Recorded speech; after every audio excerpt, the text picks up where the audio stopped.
Good morning, everyone. We are recording and live in the commission chambers. Mr. Pepe, can you hear us? I can.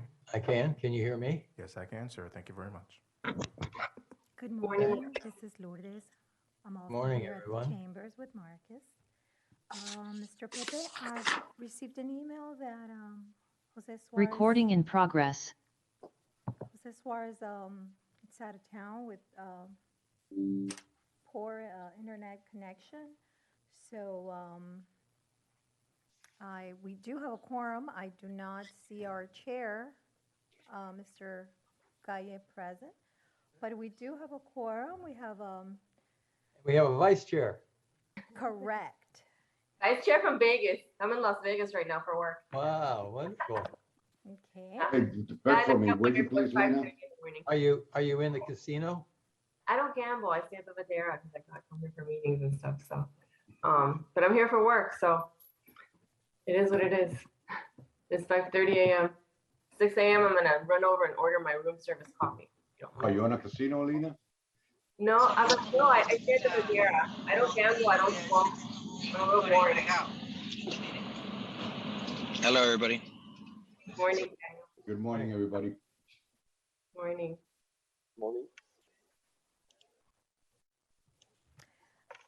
It's Right. good Yeah, afternoon from you over might here. be the chair today from Las Vegas.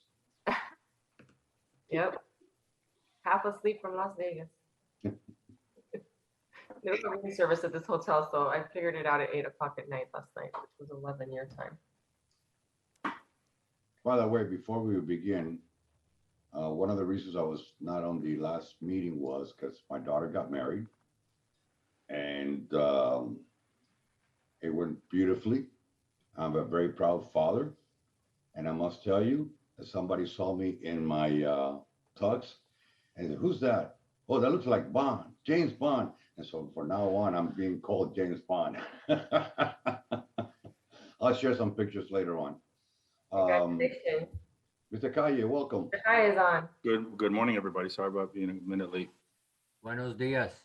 Buenos dias. It looks like we have quorum. You guys want to start? Yes, we have quorum. This is Lourdes from the chambers again. Welcome, Good morning, Lourdes. everyone. Good morning.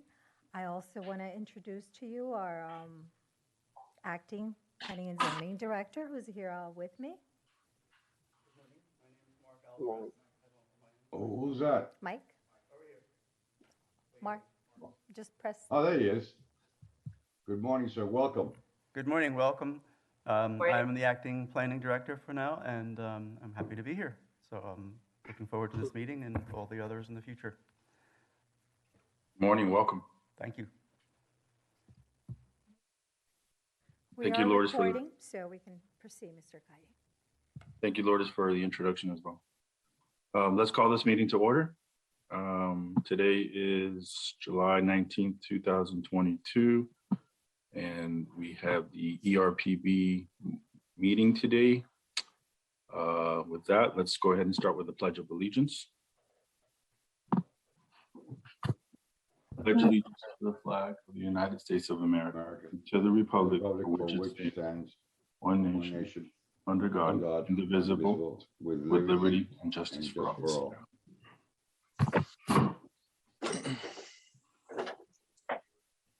Okay, can we start with roll call in staff? Thomas Pepe, city attorney. Mark Alvarez, acting planning director. Lourdes Cabrera. Marcus Lightfoot. All right, thank you, staff. Let's go with the board. Mariano Corral, the landscape architect. Jose Suarez. Lena Sierra. Rebecca Cruz. Daniel Guerra.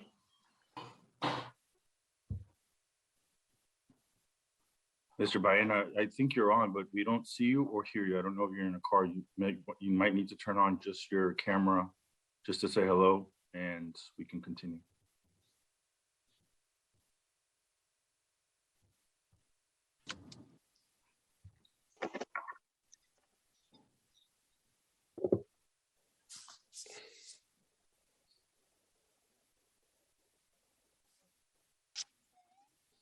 There you are.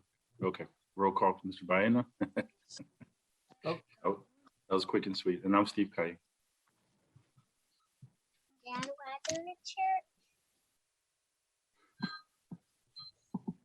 Mr. Bena, yeah, we need to have your video on for the meeting. Because in order to, yeah, thank you. It's that summer camp world. I know we all got to drop off our kids around this time too. So I'm on that boat. All right. Let's go ahead, Lourdes. Let's start the Mr. Pipkin. We swear in Lourdes and start the process. Mrs. Cabrera, do you swear or affirm that the testimony you're about to give will be the truth, the whole truth, and nothing but the truth? I do. Thank you. The first item for review this morning is ERPB 2022-023. Applicant Greg Webb, property owner South Beach QSR, location 6310 South Dixie Highway for Taco Bell. The request is a one-story new construction for final. Board members, remember that construction it's not required that it comes twice. So they have submitted architectural along with landscaping, grading, and MEPs for this review. As the applicant is requesting final approval of the reconstruction of a one-story building for Taco Bell restaurant, located again, 6310 South Dixie Highway, within the general retail zoning district. Obviously, the use is a restaurant at this moment, which will be demolished to accommodate the new Taco Bell. This new Taco Bell will also have a drive-through services and a surface parking area. The applicant, obviously the site is in a regular shaped, and the site continues to be the same, obviously. It is at 28,525 square feet. Same layout, same vehicular and pedestrian circulation accommodates and will continue the use of the site. So staff, as far as Planning and Zoning Department, has reviewed it based on resolution number 12590-951, which permits a fast food drive-in type restaurant in the general retail zoning district. The proposed new construction substantially replaces the existing use and site plan and meets all conditions of the use approval. The package, I'm not sure who's going to be sharing the screen. I know the architect, Mark Gezzi, is present. Perhaps when I finish giving staff report, you can walk us through the site plan. We have the architectural site plan, we have the civil pages, and the architectural elevations. The whole package is a complete set of working drawings that's been submitted. So we have the exterior finishes and colors of the facades, and as far as the height is at 22 feet, which is within the maximum allowable. A GR zoning district allows a maximum of 30 feet. This is under, so it complies. The landscaping, there are trees on the site, and there are 2 palms and 1 gumbo limbo that will be requiring a tree removal permit. I believe that's basically because the dumpster's been relocated. If you notice the existing site, the dumpsters are by the queue of the drive-through. They've been relocated to the rear part of the site. So pretty much out of sight, better aesthetically and so forth for the location of these dumpsters. It also underwent Development Review Committee on June 28th, and although the civil plans are 100% complete, comments from Public Works were made and are attached. Therefore, at this time, staff's recommendations for final approval of the new construction or reconstruction for the new Taco Bell restaurant with a drive-through service and the surface parking area. Of course, the landscaping is part of the package. Staff's recommendation, excuse me, is for final approval with the following conditions. Complies with Section 24.5F4 landscape requirements of the Land Development Code. Also, the refuge and enclosure section of the code. Submittal of a tree removal with the Planning and Zoning Department.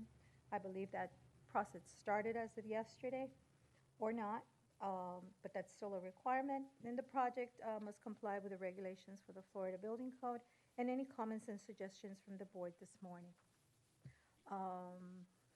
Mark Gezi, will you be sharing the screen, or would you like Mr. Steve Kaya to do so? Hi, this is Mark Gezi. I'm here with my consulting civil engineer, Jerry Zamora, and I want to thank staff. We work closely with them. Before you begin, Yes, sir. let me swear you in and Mr. Zamora in. Both of you raise your right hand. You swear or affirm that the testimony you're about to give will be the truth, the whole truth, and nothing but the truth? I do. Yes, sir. Yes, sir. Okay, thank you.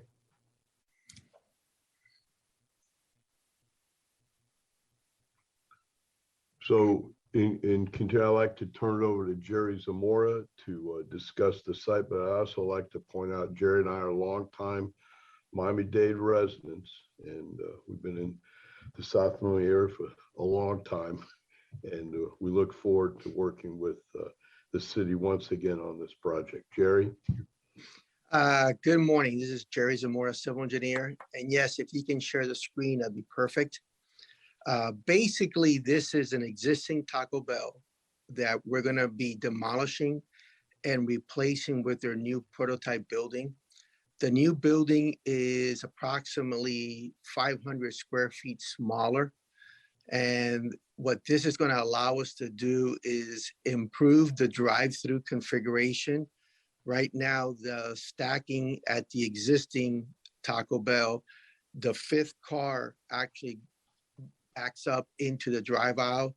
With this new drive-through configuration, we get at least a minimum of 8 cars in there. And depending the size of the car and the parking situation, we can get 9 cars in there. The other thing that we're going to be doing is to improve the drive-through. We're going to actually add a bypass lane. So if somebody's in the drive-through and they want to escape, they'll be able to escape where currently they cannot. And then the other thing that we're doing, as Lourdes mentioned before, is we're relocating the dumpster away from the drive-through in the building area to the back corner of the site to make it more aesthetically pleasant. And as far as the rest of the site configuration, the front parking, the rear, the side parking, that's all staying in its current configuration. Excuse me. We through the will- chair. We will improve the Hold on, Jerry, handicap. Jerry, hold on. I'm sorry. Sorry, Jerry. Go ahead, Lourdes. Who's sharing the screen? I, Who's I, doing that? yeah, I was gonna see if Lena can share it with me because I have to step out for a second, so it's gonna be hard for me on the computer unless Mr. Gezi, are you available? You can share if you want, if you have the computer with you. Thank you. Sorry about that, Lourdes. Thank you.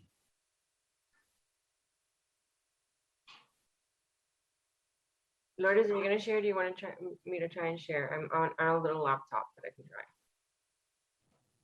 Mark? Also, I can also share as well if need be. Mariana, can you go ahead and try? Will you be please? doing it, Mr. Corralin? I can certainly do it if you guys want me to do it. I mean, Yeah, please, Mariana. I got it. It's gonna be hard for me right now to do. You got a it. couple things at the same all time. right. Thank you. You know, usually I would do it, but today's difficult. I just think, that, yeah, with that on the screen, and maybe we'll start with the site. Yeah, plan, it's easier. Yeah, absolutely, it's Um, easier. Can you guys see this? Follow along. It's coming with up. The discussion, the conversation better. There we go, Mariano. It's on. Thank you. Okay. Sorry. Go ahead, And then let Mr. me know when you want me to, Jerry, let me know when you want me to move down on the sheets. Perfect, thank you. As you can see from the site plan, we've added a bypass lane to the drive-through lane. And then we've relocated the dumpster away from the building and the drive-through lane to the far corner back there so that aesthetically it looks better. Sorry. The other thing we've done is we're bringing up the parking spaces for the handicap up to current ADA standards. And then as far as the driveway configurations and the front parking field, it all remain in its current configuration. Mark, I don't know if you want to talk about the aesthetics of the building from the current situation to the new situation. Yes, if you could bring up the building elevations, I'd appreciate it. I'm having a little technical difficulty bringing up the elevation. Yes, sir. Appreciate it. Thank you. What this represents is a new investment by Taco Bell Corporate of their new brand image, and it enlightens the building. It's a national brand image, and the newest, most up-to-date building elevation. And this is it right here. Now they have artwork, as you can see, and I'm not sure where you stand on that artwork. We've used this before. Jerry, correct me. I think we've used this in North Miami Beach and in Westview, correct? I think it's the same building. So I'm pretty sure we have that in those areas. Signage, excuse me, through the chair. Signage is not be reviewed nor approved by the Environmental and Preservation Board. This is for Fine. flat signs against the building. It's not under their purview at this time. Thank you. That's it. Doesn't mean you don't come back, Mr. Gessie, but in fact, I'm looking at the graphics. It'd be kind of nice if something can be applied to the city of South Miami that reflects the city of South Miami. That would be pretty cool. But I guess you're controlled by corporate, so I also understand that too. Well, I will ask them. That's a fair statement, and I don't see, personally, I agree. So we'll find out if they can do. I like that. I think that's interesting. Well, I'll ask that question to corporate. Hey, Mark, I'm on. It's Greg, by the way. Sorry, I've been on listening.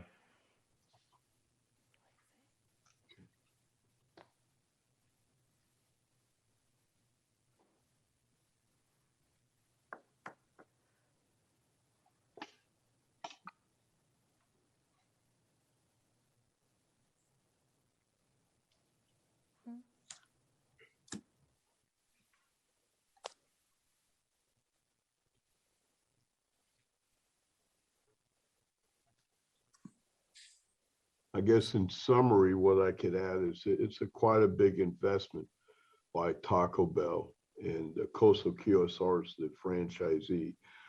And we're kind of excited about it, and it enhances the property. I think I'm going to pull this back in case anybody want to see the floor plan, site plan. Do you all have the package in your hands so you can? No, I'm not sure that they asked this already, but this is for final, right? So all the MEP has been, instructional has been put on there, correct? Yes. Yes, this is a complete set of working drawings.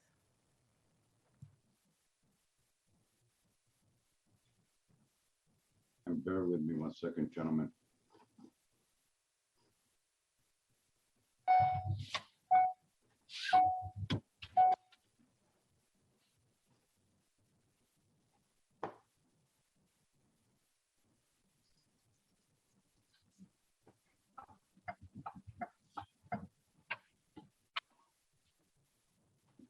Okay. Does that, I'm sorry, does that conclude your presentation for today? Yes, sir. I'd just like to conclude, and Jerry, you may want to add something. Work closely with staff. We appreciate the effort with staff, and we look forward to moving forward with this project. Jerry, your final thoughts? Yeah, thank you to all. The only question I really have is, I have not seen any public works comments yet. I don't know if you've got them, Mark. If you have them, if somebody can forward them to me. No.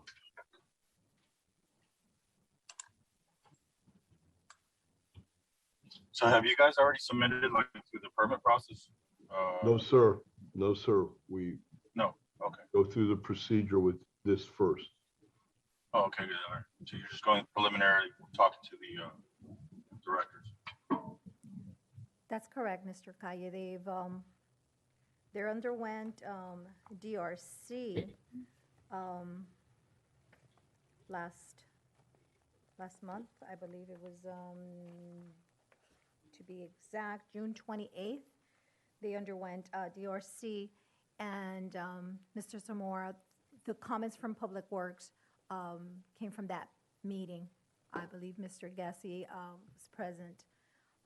There are general comments for the most part. And then there's just some specifics as to sheet C3. Note elevations along the property line and inside the property, that the stormwater will be retained within the property. And sheet C6, show protections to existing inlets and add a note to clean existing inlets after project is completed. And at the landscaping, the swale, that's sheet L1, the soil needs to be regraded to achieve a V-shaped retention area per City of South Miami design standards, so stormwater runoff can enter the green areas. Please indicate on the site plan the typical section of swale. Okay. So again, these comments came from DRC on June 28th, but they have not started the permitting process. That would be their next step, assuming today is approved and moves forward. Thank you. Great. So let's then start with board comments. Let's start off as far as ever. I kind of missed your voice.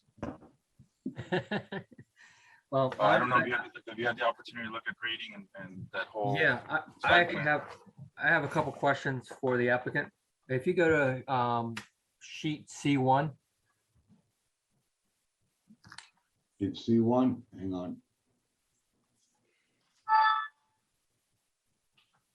Did we ask if anybody from the public can comment?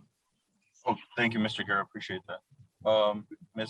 Mr. Pepe, we didn't ask public comment or any comment online. Yes, we need, did we need to call for public comments? There is no one in the chambers. Ms. Cabrera, is there anyone in okay. All right, anyone who wants to make a comment or testify with regard to this item, please raise your virtual hand. In order to do that, wave your mouse pointer at the bottom of your Zoom screen and you'll see the words you'll see the word reactions, and you click on that, you'll see the words raise hand, click on that, it will raise your virtual hand. If you're using a telephone, then to raise your virtual hand, you need to, first of all, you need to have your image appearing on the Zoom screen, even if you're using a phone.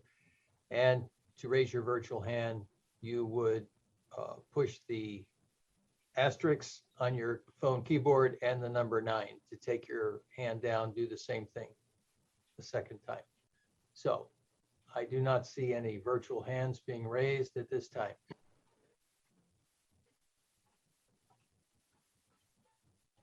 You may close public testimony. Thank you, Mr. Pepe. Thank you, Mr. Guerra, for the reminder. Go ahead, Mr. Suarez.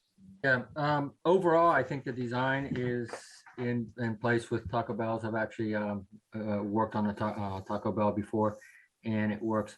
I do have a couple questions and concerns with the site itself.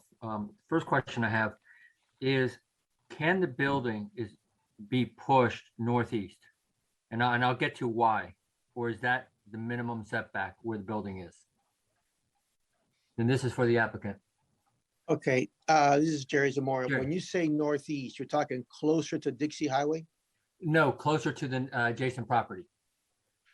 Well, one of the things that came up during the site plan review is the landscape strip that's next to the property line right now, that is substandard. So staff and we worked with them to increase that to meet current standards.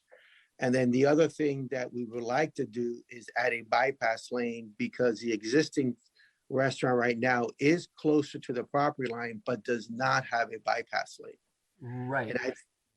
And Go ahead. Yeah. So That is, because I can see that there's, where do you have the landscaping on there? So you do have landscaping in that island? Yeah, That is correct. Okay, okay.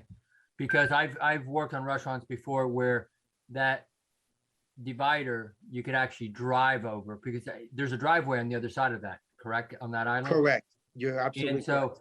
so what they did was they created that as a mountable curb type thing, so you could reduce your lane width and 9 feet, because that lane is rarely used. It's just like you say, in case of emergency or somebody just, hey, they're tired. The line has been there for half an hour and they just get out of line, and so it's 9 foot width. And where I'm going with this is if you had a super wide site, you would have no problem.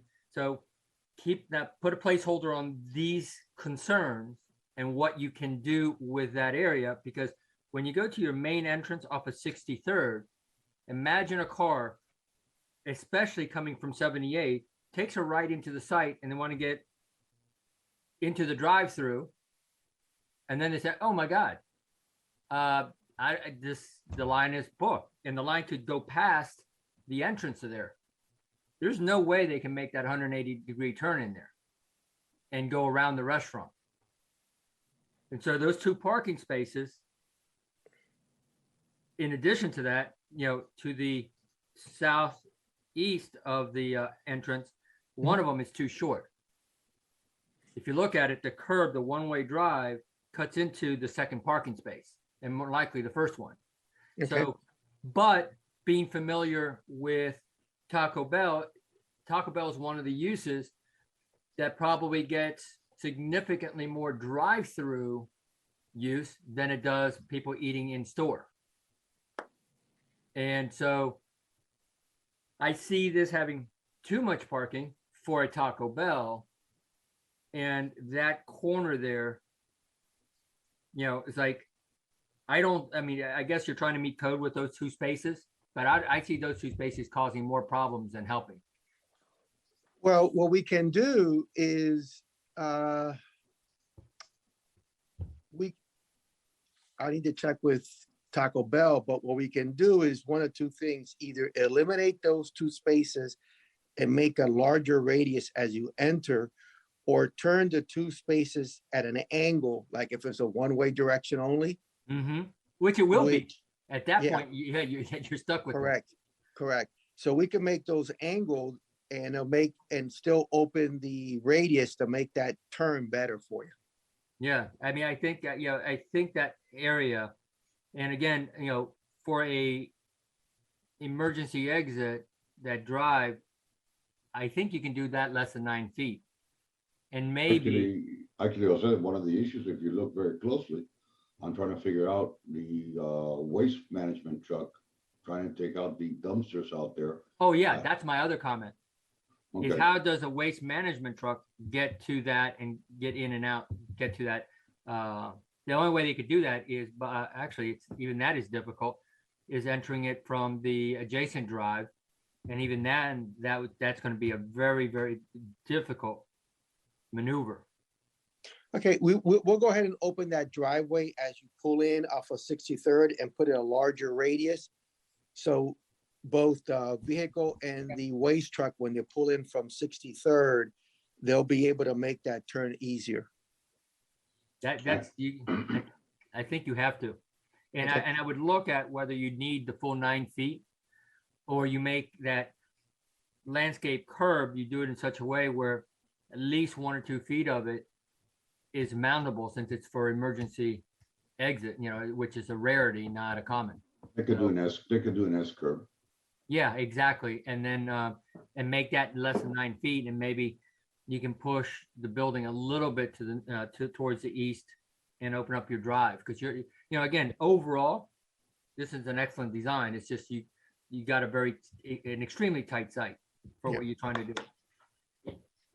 Okay, we'll look at that scenario. Yeah, and then as Mr. Corral says, my other concern was the access to the dumpsters. I think that is very, very constrained and difficult to maneuver. So you may want to look at where else to put it. How do you get the trucks there in and out easily? we will do that. But overall, good design, and I agree with Mr. Corral's suggestion about maybe doing some South Miami artwork instead of your typical publicist artwork. No, it becomes it becomes our own. It becomes one of the, Yep. So I'm sorry, I bounced off for a second. I'm back stable. How did you answer the question about the waste management, about the getting in and out? Do we have the radius, or how? I don't think they Did we do get right that now. I answered? think they have to work on that. A big dump truck, commercial dump truck will have difficulty getting in there, in and out. And you may, Mr. and again, you Zamora, may can you want to address tilt. Yeah, you may have to tilt the dump Hey. truck. Tilt Yeah. the dumpster. What we're gonna do is either remove those 2 parking spaces and put a larger radius, or we will angle the parking space to accommodate a larger radius. So a truck coming in from 63rd Avenue will be easier to access the one-way drive to access the dumpsters. And then they would. and let me say this, Jared, this is just our suggestion. The ultimate decision is yours from that perspective.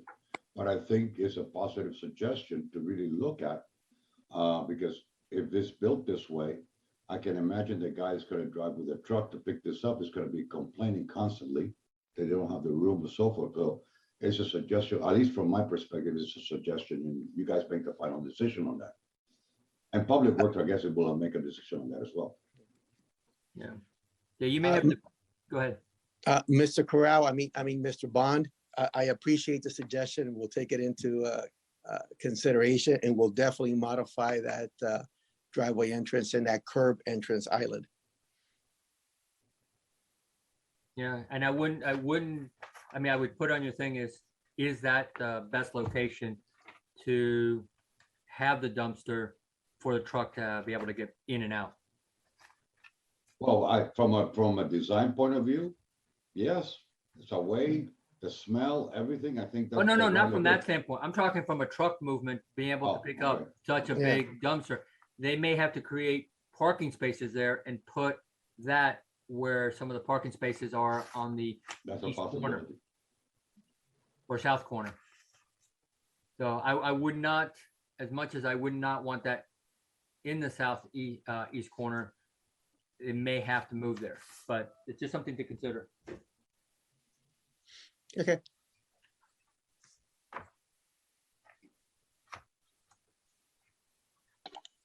Do the Does that applicants have conclude your anything to comments, say? Mr. Suarez? Yes, that's it. Job well done.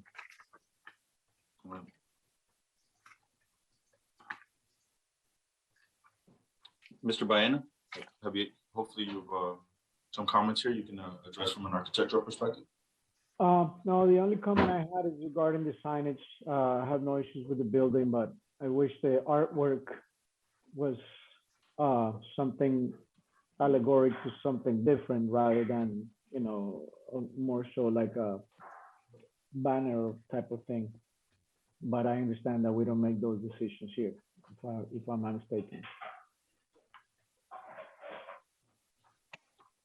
Actually, I think that we do. We do. Ms. Pereira, you can address. We will have the opportunity to look at the signage.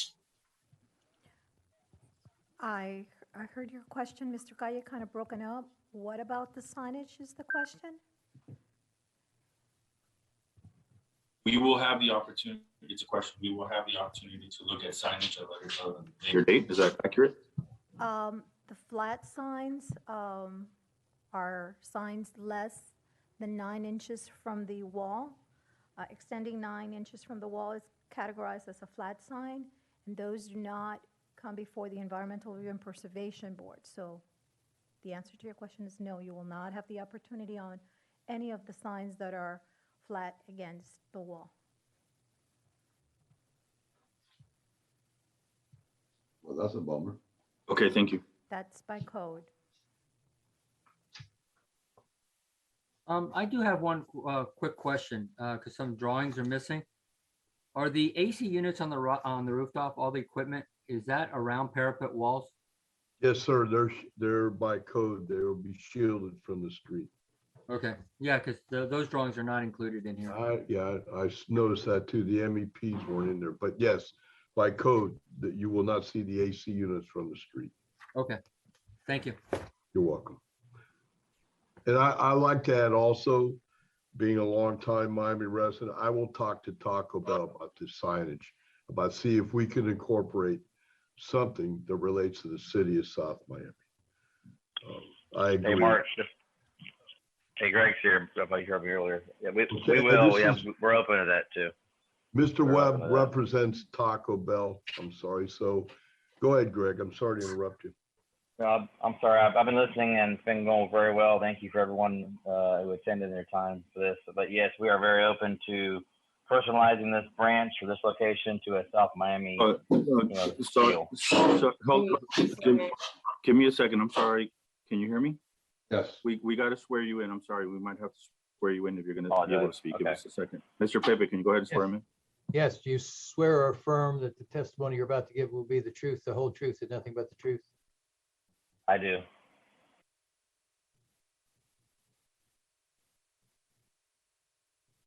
Where's Greg? I don't see his picture. I'm on my phone. Oh, hi, hey, Greg, it's Jose Suarez. Met you on Pura Vida.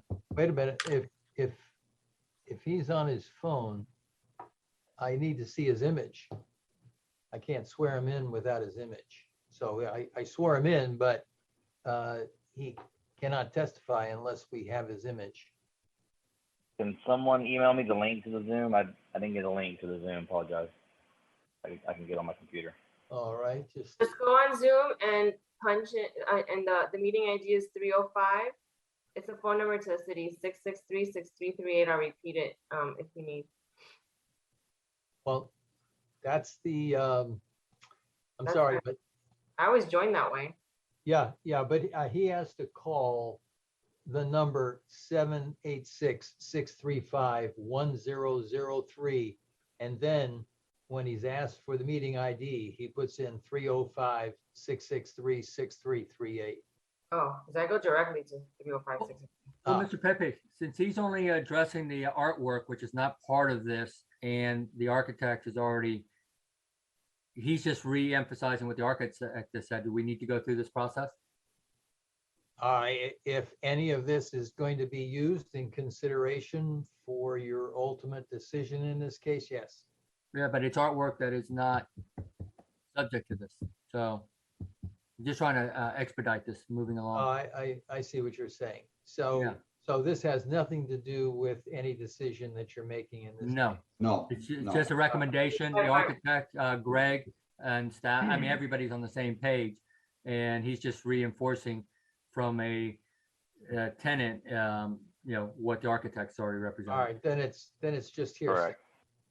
Which, by the way, Mr. Webb, from another perspective, anywhere else that you do at Taco Bell, whatever city, it'd be smart to give every single one of those the identity for each city and something that belongs to the city. And it could be pretty cool. Yeah, Mariano, I had a pleasure working with Greg at Pura Vida, and Taco Bell is really, he represents them very, very well. The one in Hialeah? Yep. Does he show any Cubans with hats and so forth and straw hats? No. Sorry, guys. I don't mean to interrupt you, but I have a hand up from Mr. Martin. Is that by accident, Mr. Martin? Well, it's for the next, I did it just early because I'm supposed to speak on the next hearing. I'm sorry, say again? So I'm here because I've been asked to appear for the next project. Oh, okay. Oh, okay, cool. Thank So you. I just did it now, that's all. I'm Well, not speaking on this. let me, if I may have my 2 cents on this thing. I don't have an issue with the landscape, but what I did have an issue, which I'm trying to find, when Mrs. Cabrera put down that they must have 15 hardwood trees as per code. And I'm right now looking at the table lay of the land development code, and it does say that 50% of the required trees or palms can be natives. So I don't see that, and my apologies, Mrs. Cabrera. I just trying to find out why the applicant or the designer could not use palm trees here in lieu of some of the trees. But since he's keeping a lot of those suckers in there, I don't see, and it's just for my own edification, because I just don't see it on the book. So otherwise, I think that, you know, it applies very well to this. Very nicely done. I like the architecture on it. I think I'm not going to be redundant on the other comments, but good job, Jerry and the team. And that's all I have to say. Thank you, Mariano. Thank you. Does anybody else see any other drawings or anything to that effect? Well, I was going to ask you guys reviewed the grading stuff, right? The grading plan was okay. Oh, good point. But Jerry's a good, well, I don't know. Sometimes I got it. I worked with him before, so I got to pull his ear sometimes, you know. Let's see. Where's the grading plan? That's a good point. Where is your Part of the grading plan? civil, Let's get the part of the civil Oh, up there. at the beginning. yeah. Take your time, Mario. I'll get back to you. Ms. Cruz, let's start with you. Any feedback, comments from you? Yes, I actually do visit Taco Bell every once in a while for myself and my kids. I think it's great. For me, moving those trash bins to that area, I think will be wonderful. And opening the radius as Mr. Suarez recommended. I do believe that the trash collectors, they pull out or push out the bins. And so that should, as long as the truck can get by there, alleviate that issue. As for the artwork, maybe they can, propose to just the two front ones potentially to dedicate those to the city that they're in, and then the side, because I know they use it for marketing. This is where they put their specials, so on and so forth. So I guess we have to be open to allowing them to also market, their product. At the end of the day, I'm super happy to see Taco Bell is investing into our city. I'm sure it's going to be a beautiful project. So I'm excited to see it.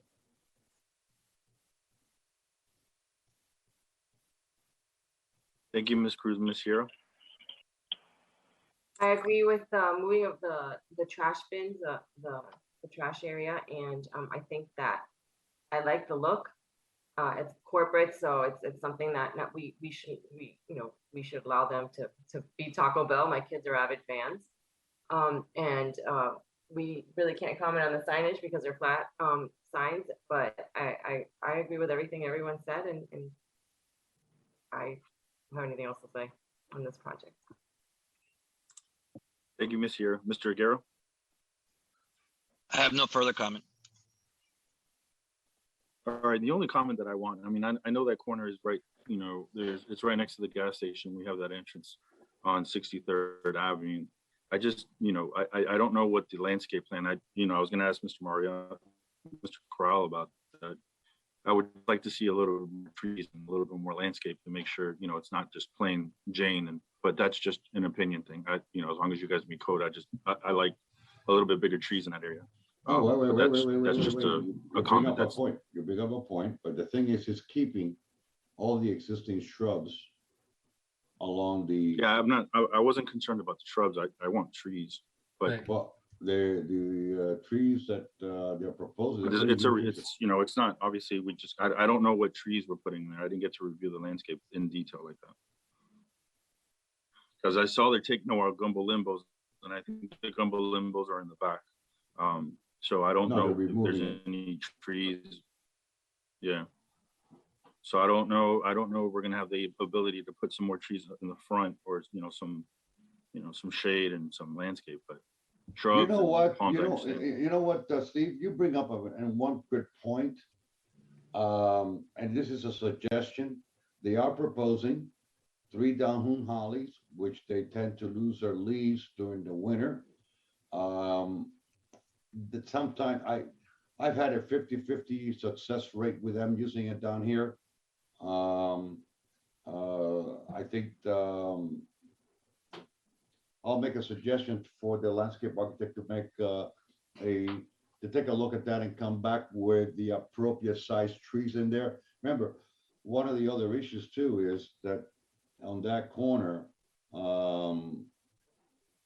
don't see, based on the space of putting large canopy trees either, because you also want to expose from a commercial point of view, the building that the people will know, but maybe a different type of species. And I'll leave it to the landscape architect. This is actually a suggestion. If he feels that this is appropriate, I'll leave it to him, but he meets code. Mariano, the single trunk oaks, live oaks are really nice. You know, they don't have a huge canopy and it's a nice tree for retail. And yeah, I don't plan to cover the US 1 coverage, but along 63rd, you know, I don't know. It's just a suggestion. I know that corner is very plain. No, it's a good, There's it's no a good point. landscaping much there, It's so. a good point. Good point that I missed. Very good point. Yep. All right. Well, other than that, that's all I got on that. So now, but do you have any motions from anybody on the board? Motion to approve with staff and board comments. Final Second. approval or preliminary? I believe this is final. Yeah, fine. final. Thank you. Yes. Any seconds? Second. Okay. Let's go ahead and take this to a vote. Mr. Baena? Yes, I'm sorry, repeat that. approved. Thank you. Mr. Guerra? Approved with staff and board Thank comments. you. Mr. Suarez? Yes. Mr. Corral? Yes. Ms. I'm not sure if you said Cruz, but I approve. Cruz approves. Sorry, I'm choppy right now. I need to switch over on the Wi-Fi. Ms. Sierra? Approve with staff and board comments. And I approve as well. Thank you. Hopefully the Taco Bell gets up and you guys develop it quickly so we don't have a lot of construction on the on US 1. Thank you all very much. Thank you all very much. Take care, guys. Thank you. Let's go on to number 2. Yes, thank you. The second item, the architect is present, Mr. Lester Perez Pizarro. If you get ready, please, perhaps to share the screen as we start your project. The second item, ERPB 2022-013, applicant Lester Perez Pizarro, property owner 61 Avenue LLC, location 7721 Southwest 61st Avenue. The request is for 2-story new construction, final. This was first presented on May 3rd, 2022 to the Environmental Review and Preservation Board, and the architect, Mr. Pizarro, has submitted a response letter to those comments. That letter is dated July 1st. That is part of the package. Basically, the grading, additional spot elevations, that's illustrated on sheet C1. Conservation zones were requested to illustrate that on the plans. That's also on C1.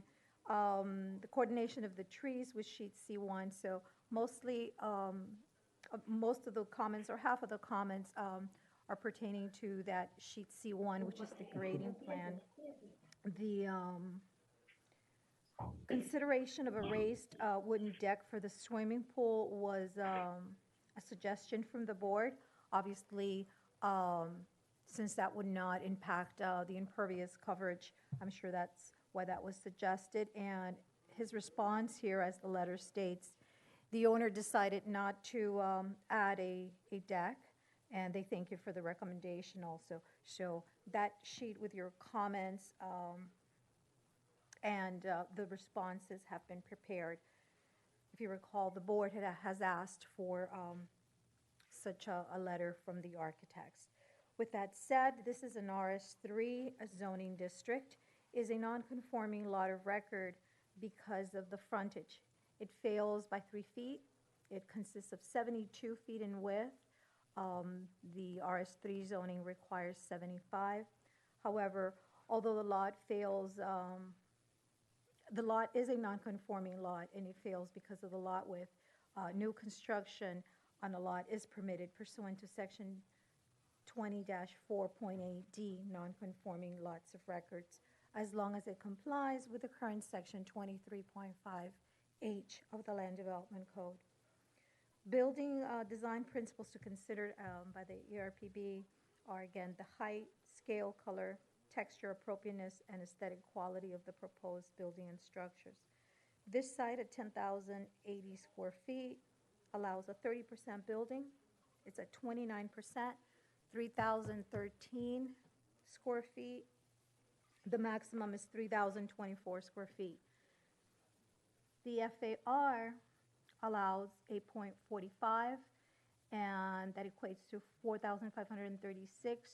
The total proposed is 4,320 square feet, which is within the parameters. As far as the impervious coverage, it includes the building with a double-car garage, front walkway, the driveway is entirely, the swimming pool, deck pavers, the door landings, the FPL concrete pads, concrete walls, and the concrete pads for the condensing units.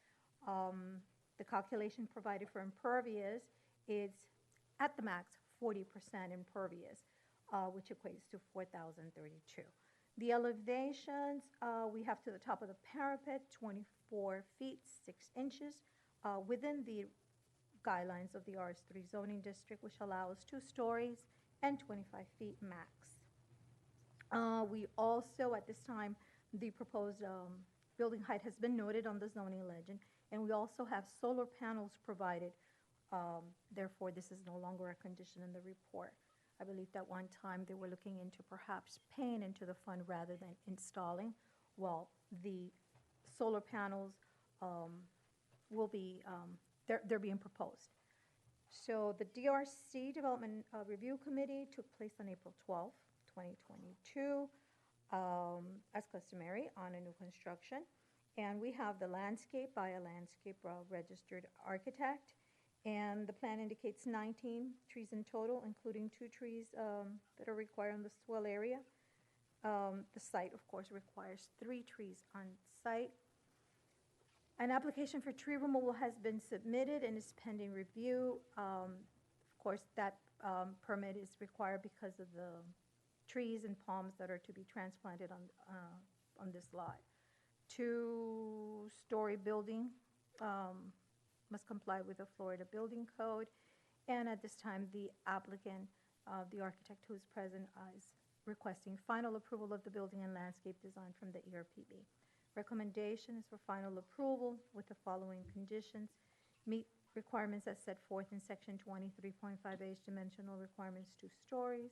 The landscaping, Section 24.5F4B, and any conditions from the board. The response letter, as I mentioned, provided by the architect, it's part of the package, and so are a complete set of working drawings, including the landscaping and MEPs. Thank you. Good morning, Mr. Perez Pizarro. Hey, good morning, members of the board, and good morning, and Sony staff. Mr. Pizarro? Hello.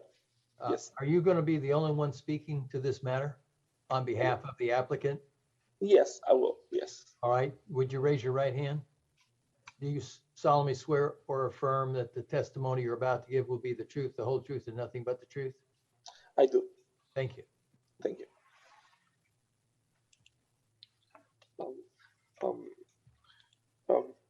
Good morning, members of the board and Sony staff. I am the my name is Lester Perez Pizarro. So I am the architect of this project. So today we are I am presenting the final submittal of ERPB for the subject project. Let me share the screen. So I'm sharing the screen to the grading plan, which is basically where almost all the comments were oriented towards. Here we included the grading, the swell area in the right of way that was missing in the previous in the preliminary. ERPB presentation, we also included to match the landscape plan, all the trees. The existing are the ones that have the existing to remain are the ones that show the blue circles, and the rest are either new or relocated trees. We have incorporated the details and also a note that says that water shall be retained at all times within the property.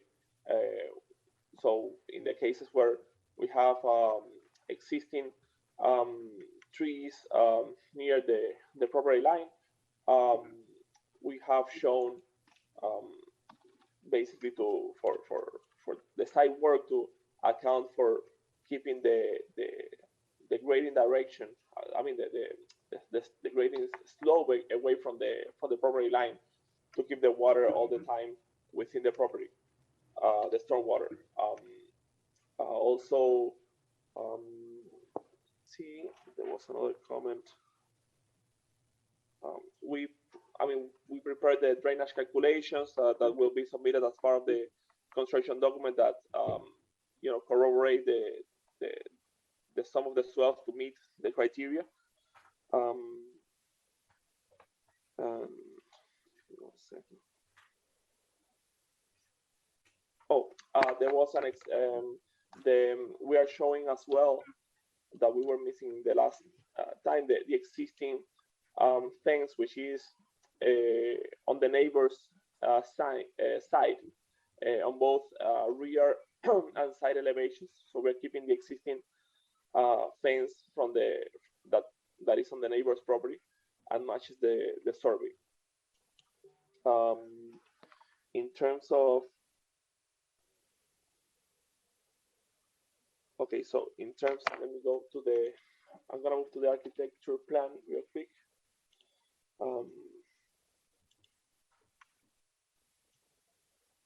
So we provided, so just to recall, this is the look and feel of the property, of the proposed project, the front elevation and rear elevation. And to address the other comment was we provided in sheet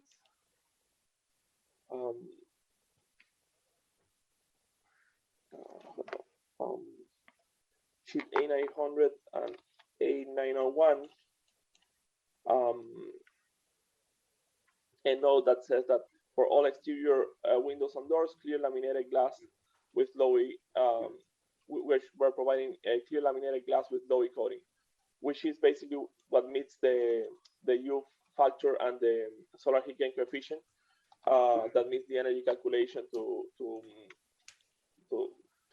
the project.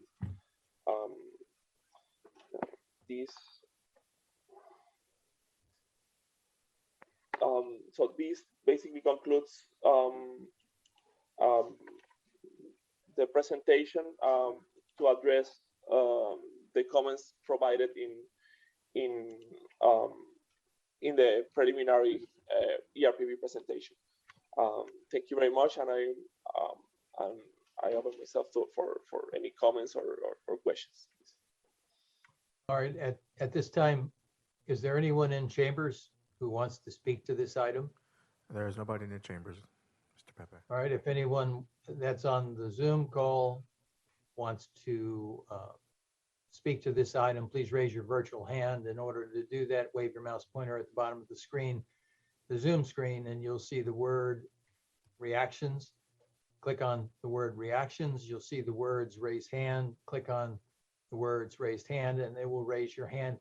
So if anyone wants to speak, please raise your virtual hand. If you're on a phone, then to raise your virtual hand, use your phone keyboard, push the star or asterisk on the keyboard, and then the number 9, and that'll raise your virtual hand.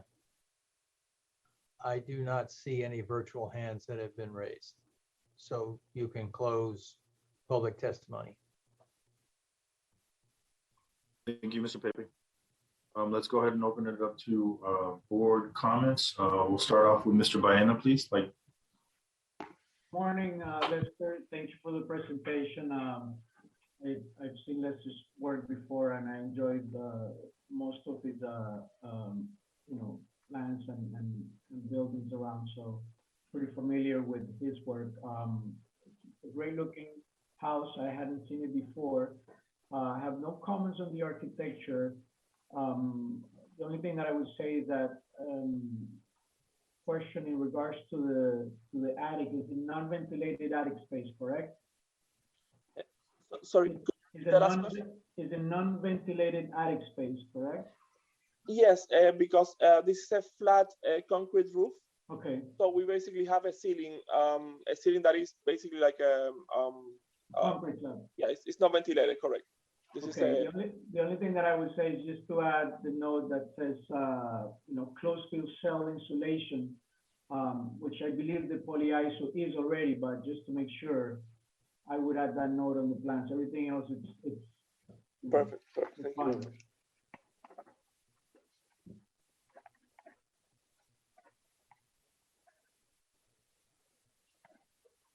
Thank you, Mr. Baena. Let's go ahead and Mr. Suarez. If the architect could go to the grading plan, I have some questions on that. Yeah, I'm fine with the architecture. I think he's done a great job with the architecture and the overall site plan. Lester, if you could tell me, what are the elevations at the corners? Where can I see the existing elevations at the corners and every 25 feet along the property line? Let me share the. Basically, I'm looking at drawing C1. I don't see any elevations at the corners. Yeah, well, we literally copy the elevation that was in the survey. Like in this case, 11.8. There is a 12.5 here. Well, Lester. Yes. Please listen to the question with all due respect. Yes. One of the comments before, and it's standard for our reviews and to make a proper grading plan, is you have to show the existing grades or the grades to be provided at all 4 lot corners and at 25 feet on center. I see, I didn't ask where some of the grades are. I asked where are the grades on the corners and 25 feet on center, because you cannot change them with your adjacent property line. And so that's your starting point that you cannot change. So where can I see that? Because that's always one of our comments. No, we will need to update the survey to gather that information. Okay, because that is your grading plan starts at your property line moving towards the building, and from your building moving to your property line. So without that, you're guessing at what you can do. So that's the first thing. Now, the second question I have for you, for instance, in the swimming pool area. Yes. That area, what are your grades in there? Because I see, where you've provided the grades, fabulous job. But you have that pocket where the pool is. Yes. That there's no grades shown there. I see over by the bedroom number. That is correct. Five, to the right of bedroom number 5, there's a big area with no grade shown. Yeah. Along the other side, there's all these pockets that there's no grades being shown. And so where you've shown them, you guys have done a great job, but it's an incomplete picture. And you have to start with the corners and 25 feet on center and make sure everything is flowing and being captured on site.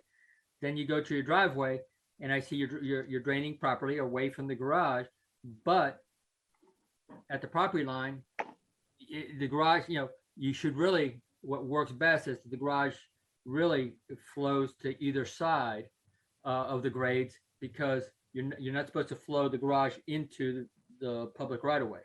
And that's what it's doing right now. You don't show that grade at the property line. So, again, these are just small tweaks that to make it work. Now, where's the transformer for this? And again, this is just a suggestion.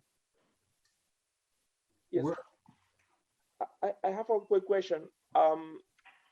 Do we have to, in terms of this process, just for me to coordinate with the civil engineer, do we need to update the survey showing all the existing elevations every 25 feet along the property lines, or can we propose the elevation compatible to the elevation that we are proposing, and considering the existing elevation that we have in some areas nearby. Well, you have to do it every 25 feet on center because you can't change your neighbors. Exactly. You know, you can change what's inside your lot, but you can't change your neighbors. That's why it's so critical to know what those elevations are to make sure your proposed grading works. You're very close, and based on what I've been able to do an educated guess, you're very close to having a plan. You just have to fill in all these gaps to make sure, because it's easier now before you can start construction than trying to figure it out and say, oh my God, I wish I would have known this. I would have changed this and that. So, and in your driveways, yeah, you're going to slope it the way you do, but I would also include a slight slope to either side. So the water really flows into the yard, not towards the street. And then I would have just a little high point, it doesn't have to be very big, right at the property line. So the garage goes up and then back down, but you know, you do not have to exaggerate that. So that's my biggest concern is with the grading plan. Now, do you know where your power, the transformer is for this property? Man, Jose, man, hang on 1 second. And let me add it, because I don't want to go back to the grading plan. Let me add one thing to understand one thing for him to understand. If you look at the rear, look at the large swale area you have on one corner. Right. Can you please tell me from the right side, where does the water move to? So, and again, it doesn't mean that this does not work. What we're trying to stress to you is, if we had known the points of elevation all the way around the perimeter, which we do ask, and yes, you do have to modify that survey, absolutely, okay? Because you're not getting away with that. Because if we do it for other people, you got to do it yourself as well. Understood. And so, as you distribute the swell area number 1 around the pool, it would have been smaller.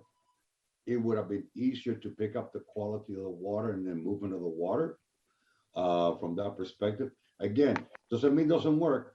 I'm just letting you know that would have made it a lot easier for you in terms of where you might have some flat area for the kids to be able to play and so forth. You can distribute this whole thing. Because if you do it by calculation, which I've done in the past, it will probably tell you probably needed somewhere around 33,000 square feet of soil area to collect the water, 4 inches deep. And you could have distributed in a way that they all could be interconnected, but that's your choice. And then in addition to that, normally I always ask the landscape architect shows the spot elevation, the soil areas on their plans. There's a reason behind that. So the appropriate trees are placed and so forth. But since every landscape architect doesn't like to show the grading and so forth because it becomes convoluted, I've stayed away from that. But it would be nice for them to have seen this so they understand where the water is moving to and to put the appropriate shrubbery and trees and so forth. That's all my take on the grading. Yeah, and the most difficult part is the building sites, because that's narrow. So capturing the water there and getting it to a swale area is very, very critical, which you've done in some sections on the sides very well. Question for you. What do you have the transformer for this building, for this house? The transformer? No, we don't need, I mean, the electric supply comes underground from a utility easement that is on the back. Yes. So though your electric is underground, your transformer is not. And so the reason I ask that is just, and I'm speaking from personal experience, I've had 3 transformers replaced at my house, and it's been one time we had overgrowth, and so they couldn't get the truck to the pole to replace the transformers. So just be careful that you don't make it so narrow. We were without electric for an additional 2 weeks after the transformer got hit by lightning, that I changed my landscaping, opened a nice path for the FP&L truck to get to the electric pole. So just you might want to keep that in mind, you know, just can a truck get back there easily? Sounds good. Sounds good.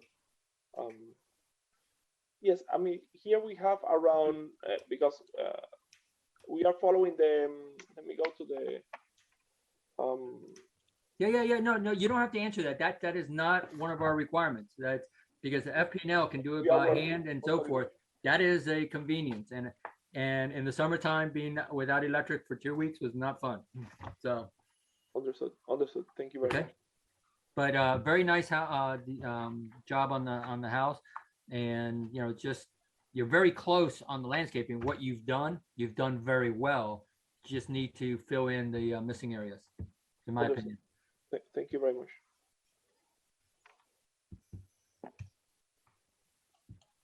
Thank you, Mr. Crowe. Did you have anything else to add to as well? Thank you, Mr. Schwartz. Did you have anything else? I would like to hear from Lena and Rebecca and everybody else first, please.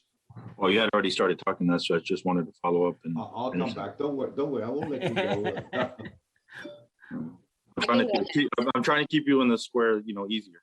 I hear you. Ms. Cruz, go ahead.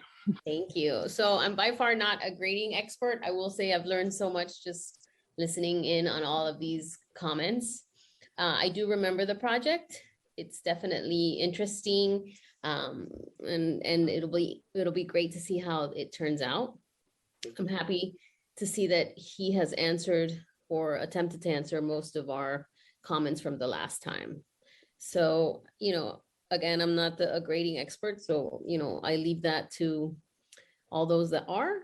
But in terms of the comments just for the architecture and so forth, I think it's a good project. It looks good. Thank you very much. Thank you, Ms. Cruz. I had a quick question. This is sewer, right? It's not septic? Sorry? Sewer or septic? This is sewer. Okay. Yes. Great. Fortunately. Yeah, fortunately. Okay. All right, that's Ms. Sierra. I really remember this because I think it's a beautiful project. I appreciate the solar panels, and I really appreciate the response sheet to all the comments. We don't really get that a lot.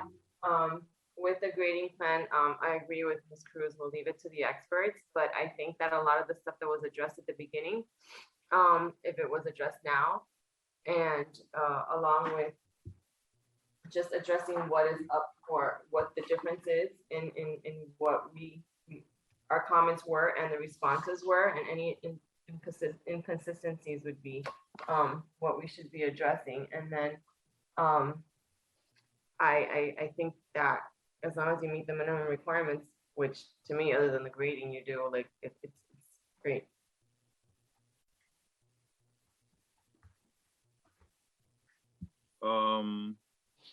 Thank you, Lena. Mr. Baena? Oh, you already went, right, Mr. Baena? Mr. Guerra, go ahead.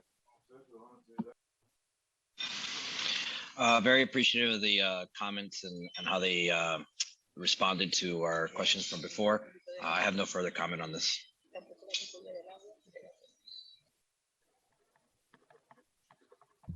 I don't either. I think it's a well designed.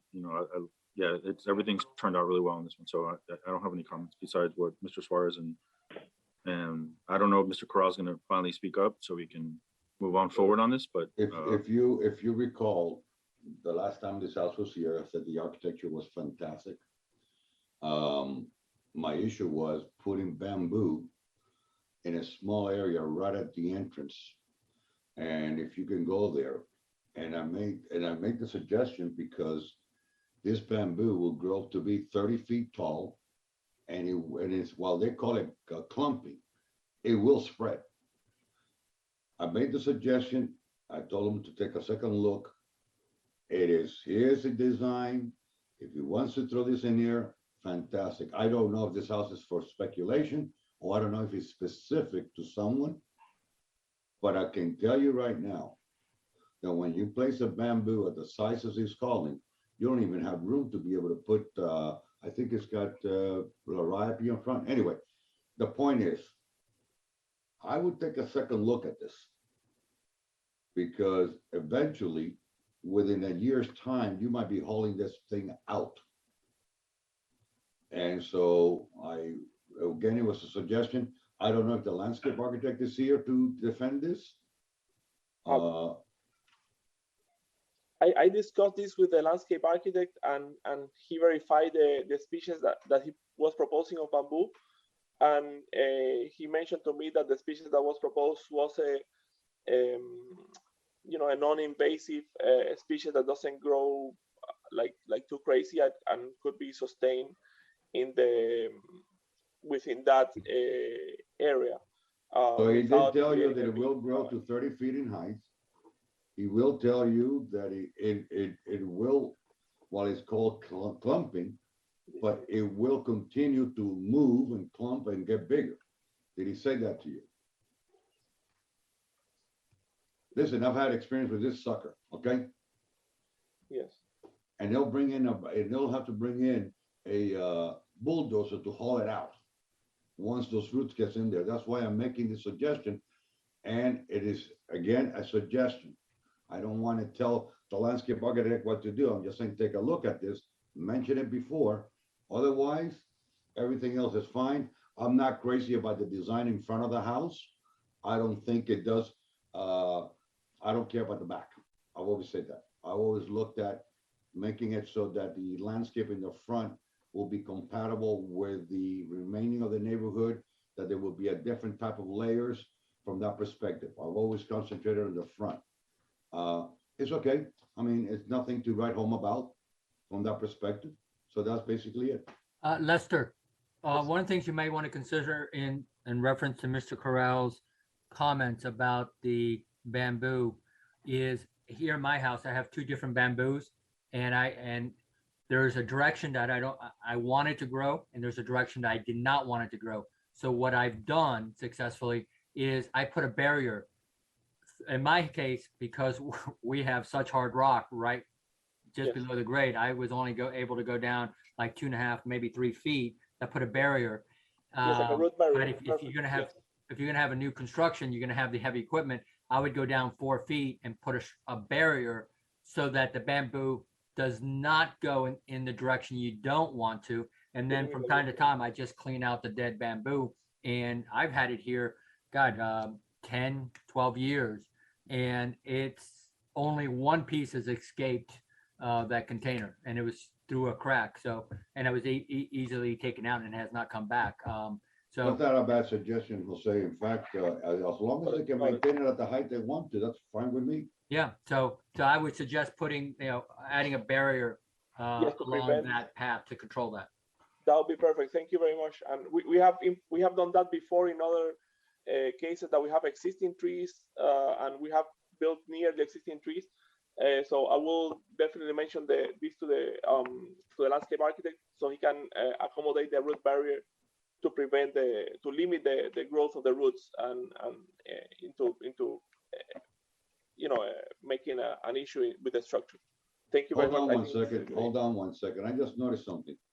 Are we allowed to place gravel on the side of the house on the size that he has? So I remember on one particular house, the developer put gravel and the city made him remove it. I need a confirmation on that. Okay. This is what the landscape architect is proposing in this area. I understand what he's proposing, but I just noticed that the whole side of the house on the west side or the left side, it's all gravel. Is that allowed in the city? I think let's ask that to Lourdes. Lourdes, can you answer that for us? Okay. Gravel is allowed, but it would be as impervious. So we need to compare that to the impervious diagram and see if they've calculated it. Oh, it's allowed as it's not considered pervious. No. Well, in that case, I would have to change it into. I would have to request the landscape architect to change it into grass. Sod. Okay. Now, Lourdes, if I'm correct, the reason gravel is not considered pervious is at driveways by definition, because the driveway is, it actually says, that's an area that whether it's pervious or not, driveways are considered impervious, even with gravel, being that you're not going to have motor vehicles parked there. If you look at how narrow it is, and that's not a carve out, and it's on the side, I don't see how that would not that would be a great solution there. Okay, that is correct for the driveway. We count the driveway, regardless of the material, we count it towards impervious. But as far as everything else on the site, we count everything. Right, but as wouldn't that be impervious, considered except for pervious there? grass. We count everything except for sod towards impervious. The only thing we give a leeway is on a raised wooden deck where we only count the actual footings. That's the way we've been handling impervious for years, a couple of years now. That is true. That is, Yeah, because she's 100% correct. My understanding is the reason that where we've considered gravel as impervious is driveways and walkways going up to the house. This is not really a walkway or a driveway, and it is pervious there. I personally would have no problem allowing that as long as they put in, a filter barrier, because weeds are going to be a problem. But I'll defer to you. Well, this is the one issue, Jose, where, again, let me just say this. I don't have a problem with it either, because water will percolate through that because they're not compacting the soil. But the minute you said that they're going to place a visqueen to not allow those weeds from growing through, now you're moving water through the visqueen. Where would that go? And that will collect there, because it won't percolate unless the visqueen has holes. But then more weeds comes through. It's like a catch-22 here. Yeah, but there's some weed barriers that let water flow through there pretty well. I've used them in my. Maybe Herbert can help out. Herbert, you the landscape architect on this? No. Oh. I would say, sorry, guys, I mean to interrupt. Mr. Baena, go ahead. Thank you for raising your hands. Yeah. Thank you. For 5 minutes. I'll make this quick. Gravel is pervious. I've seen it all the time. I would like to challenge the status quo. I don't even know why, I mean, I know maybe it's done here in South Miami, but gravel is pervious. Well, I'm going to respond to that to you, Can I finish? Thank you. Yeah. I see it every day. I have it in my house. It's in the driveway. I know it's not considered in the driveway, but it has never ever, caused any blockage of water. I have a part 2 blocks away that has grass, and there's been ponding in the grass. So with the compaction of the soil below the grass, I think it's less pervious than gravel. I mean, I get the argument that a car drives above it, but the footprint of a car on the wheel is so small that the compaction is minimal. So even in a driveway, I see it because I have it here and I see it every day. It's the same thing with a wood deck.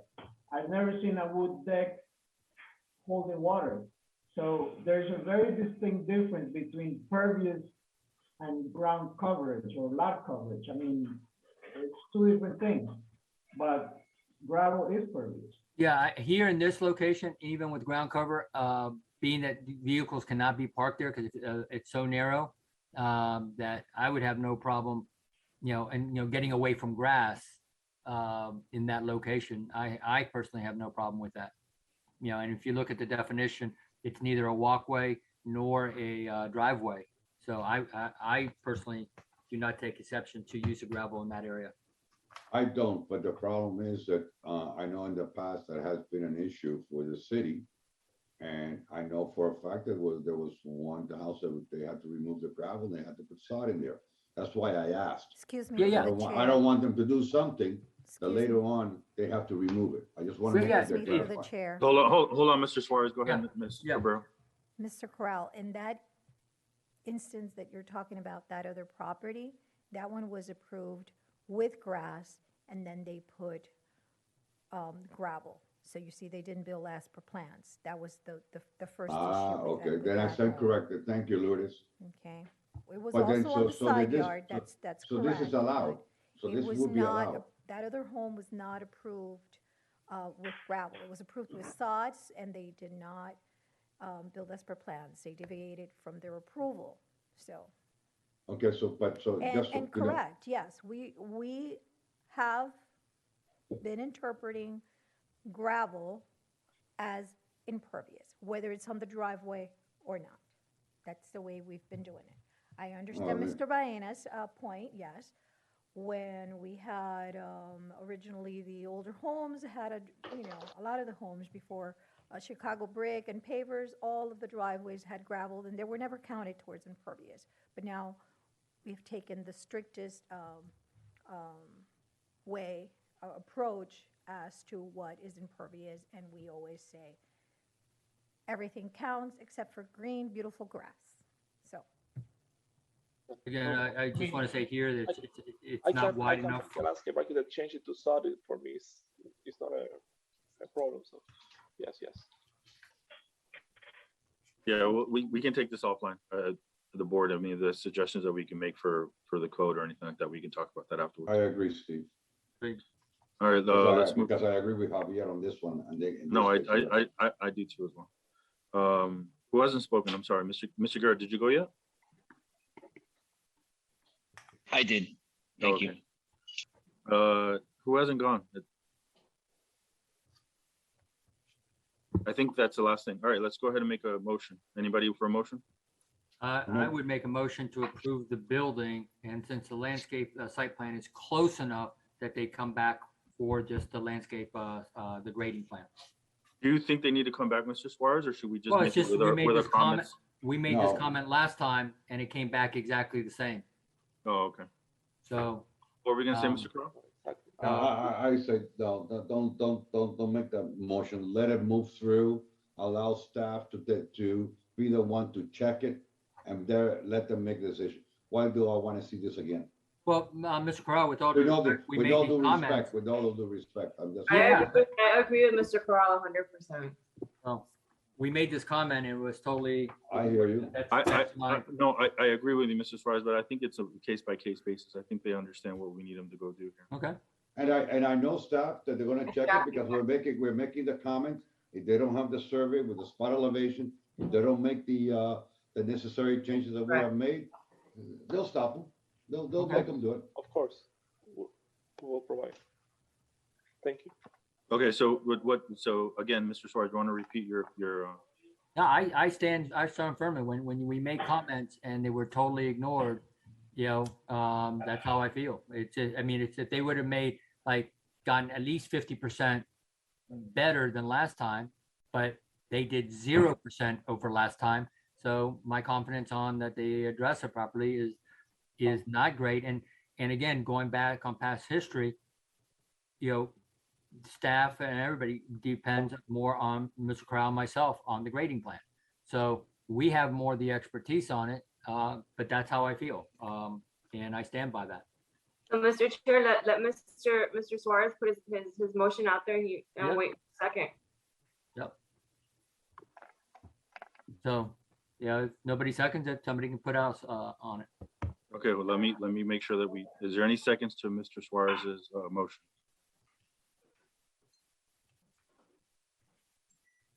Okay, I'll take that as a no. Is there another motion? Approve. I make a motion to approve the plans as submitted with our comments, and I mean our strict comments, and that staff will review it and follow through with it. And any other comments that may have come from staff. A second. All right, thank you, Ms. Yeri, with the second. So let's go ahead and take that to a vote. Ms. Cruz, I approve with comments. Mr. Suarez, No. okay. Mr. Corral, Yes, with all the comments that we've made. Mr. Baena, I approve. I don't think it should come back. It's very clear, what needs to happen in terms of everything. I respectfully disagree with Mr. Suarez, but the intent is totally there, independently whether the property line is at elevation X, Y, or Z. It's very clear that the design intent, except for the driveway. So, I approve. I just want to make sure you say yes to the motion. Okay, thank you. Mr. Guerrero? I approve with board and staff comments. And I approve of board and staff comments. So with a vote, majority, you can move forward on that. Thank you. Thank you. Next one, please. So the next one coming up, Lourdes, correct me if I'm wrong, is mostly, again, it's just grading and going to Mr. Suarez's point. This is only coming back for grading and landscape. correct. So I'm gonna excuse myself on this one because I gotta travel to another location. Lena, do you mind if you take over this one? I'll come back on for the fourth one. I'll take over this one, then I have to leave for the fourth one All because right, so we'll switch back. All right, take care, guys. I'll be right back. Okay. Next item for review is ERPB 2022-009, applicant Fausto A. Rivas, property owner Casa Bohemia LLC, location 6319 Southwest 60th Avenue, landscape and grading plan for final. This is the third ERPB review this morning. At the June 7th Environmental Review and Preservation Board, this application was deferred for the grading. The new construction, the architectural plans were approved. There are excerpt ERPB meeting minutes from the June 7th attached. We currently have a survey and the landscape and grading. Since everything else was approved, this is the only thing that is pending for this site. If you recall, this is a site within the RS4. It is a narrow site at 25 feet in width. The landscape plan has been designed by Alejandro Javier Perez, the registered architect, and I believe he's done the shrubs, the tiers in smaller planting in front, and then progress higher and higher as it gets towards the back, and that's happening on both sides. And also the rear of the site also has the same conditions, and the existing tree, it's a ficus tree on the southeast corner that is to remain and shall be protected during construction. The grading has been revised. That's been prepared by Matthew S. Diaz. I'm not sure, I don't see his name, but I know Herbert Martin is here as far as the landscape, but I don't see, also the architect is here, but I do not see the engineer. The grading has been prepared by engineering, and it indicates elevations. We have section cuts, AA, BB and CC are the sides, A is the front, and section DD is along the rear of the site. With that said, the proposed landscape and plants and grading plan must comply with the Florida Building Code. Final approval is the request of the landscaping and grading. Staff's recommendations for final approval shall comply with section 24.5F4B of the landscaping, and any comments and addition, and any comments or conditions from the board. Thank you. Welcome, Mr. Rivas. The architect is present. I also see the landscaping, Martin, and I'm not sure who else is here for this item, but welcome. Okay, would the people who are going to be testifying please raise your virtual hands? So Mr. Martin and Mr. Rivas, and was there another person? Pardon me? No. No, that's it? Okay. Okay, Mr. Martin and Mr. Rivas, do you swear or affirm that the testimony you're about to give will be the truth, the whole truth, and nothing but the truth? I do.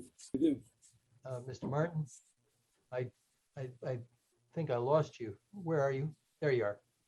Do you swear or affirm that the testimony you're about to give will be the truth, the whole truth, and nothing but the truth? I do. Thank you.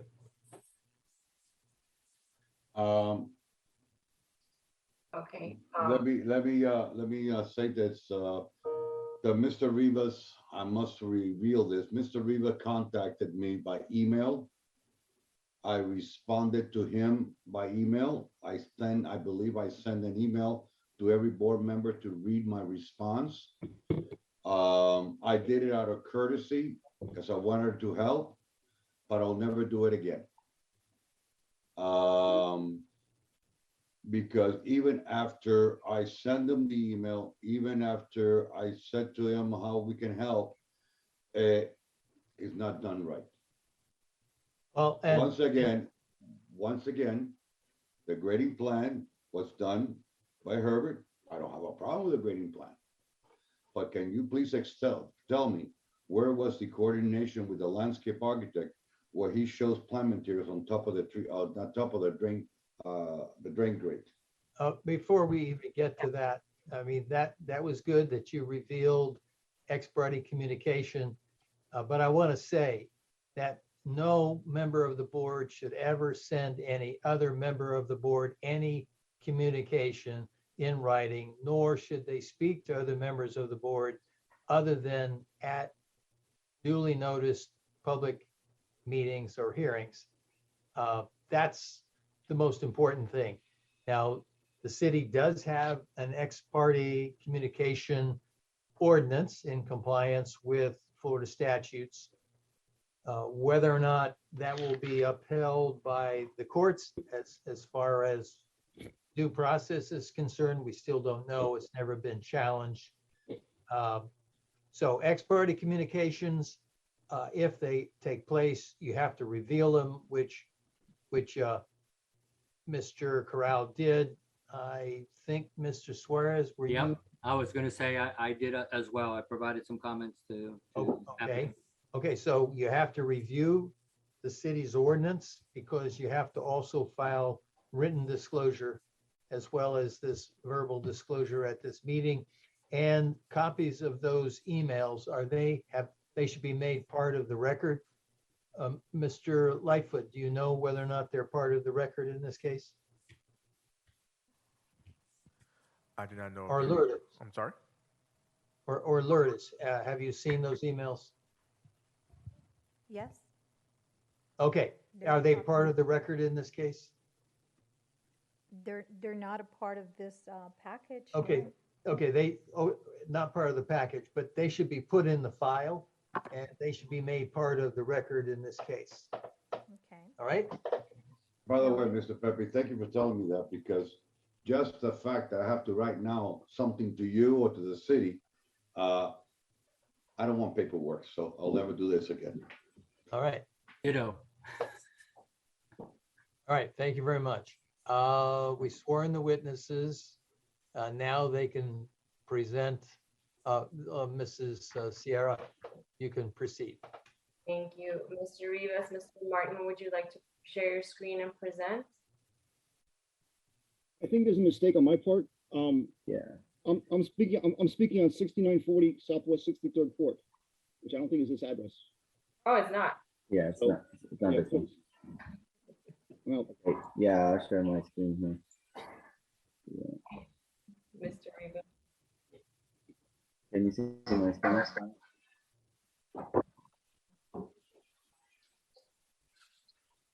Can everyone see my screen? Yes. Okay, you're coming in muffled, Mr. Rivas. Oh, let me see what it's doing here. One of the comments we had last time was that each grade elevation had to be represented by a single line. So here we have it updated. That was one of the first comments, and then there was a rearranging of the landscaping that took place in terms of the layering of the plants, and also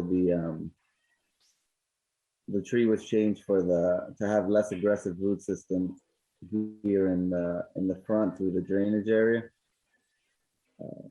That's loading.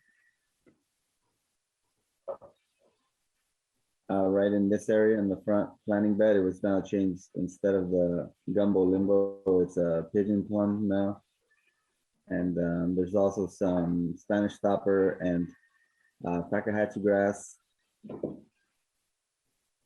And that was basically the change. And there was also some more plants added to the back instead of just having the Boston fern back there. And that was pretty much it. Okay, since I already has started, Lena, do you mind if I continue? Please leave the plan up. That'd be great. Oh, sorry. So we'll start with Mr. Corral, and then we'll move on to Mr. Suarez, and the rest of us can chime in. So I truly appreciate the fact that you got an engineer to actually redo the grading. And I get it. Everybody has a different way of showing things, so not a problem with me. However, no coordination at all with the landscape architect. And this is a reason why I said in the past that we should show on landscape plans the swell areas and any collection in terms of drain fields and so forth, so that the landscape architect can appropriately provide the plant materials and the trees that is required. So in looking at this, Pigeon Plum has also aggressive root system. And I said to all, and in my email, I suggested the fact that if you would have used the Simpson stopper, even though it's required, it had to be a large canopy tree because of the tightness of the site. This is a case where we would have accepted that.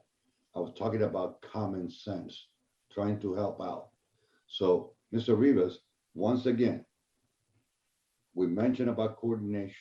We mentioned about making sure that the LA knows what it's doing and so forth. And so if you look where the location of his plant materials are, and if you look at the location of the grading plan, am I wrong, or maybe I'm missing something? But is he covering up the drains? No, Well, he's not. No, he's not. Now, No. let me just say this. From my perspective, it will seem that he would. But here's the beauty of this. Because it is landscape, you can shift it. So you can make adjustment on the site. But the point is, all of this I mentioned to you in the email, I believe, if I'm not mistaken, I tried to help out, and I still don't see the coordination aspect of it. Doesn't mean I'm going to stop, because today I'm going to approve. It gets to the point that I just got to move you on. And God, good luck to you. But it gets to a point that you get tired of this. I don't want to see this again either. You're what, the third time, fourth time you come before us? So I don't know what else to say. So it doesn't matter whether I say it 3 or 4 times, you're still going to do whatever you want, or flack off of coordination. And I want you to understand something, Mr. Rivas. I want you to succeed. I want this landscape architect to succeed. This is the reason why I'm such a pain in the butt, and I keep repeating things, that I see board members rolling their eyes. Oh, here goes Mariano again, or here goes Jose again. But there's a reason behind it.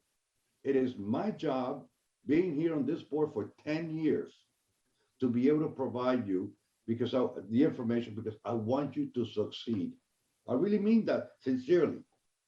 I have 40 years of experience of working on this thing in every particular job. And Mr. Suarez can even tell you complicated projects. And that the one thing that always falls through once construction starts, lack of coordination from the very beginning. They forgot something. So I'm one of those guys, I believe, by asking stupid questions, which I believe there's no stupid question. The stupid question is the one that's not asked. I believe that by being persistent and coordinating everything up front, you eliminate a lot of the issue when it comes to construction. So as far as I'm concerned, that's what I see. Good luck to you. And that's all I want to say from that aspect. Thank you, Mr. Suarez. Yeah, if you could put up the plan for a second, that'd be great. So that's a perfect plan there. Now, I guess the first question I have is the transformer up front or in the back? It's in the front, and this Okay. in this back area over here in the bottom Okay. southwest corner. Okay. Now the second thing, what Mr. Corral is pointing out too, is that the site pretty much slopes from east to west. On the north side and the south side of the house, and it goes towards the front. Some of the water goes into the back area. Now, you have two drain fields that are put on the west side of these heavily planted areas. So if you go to drawing C2,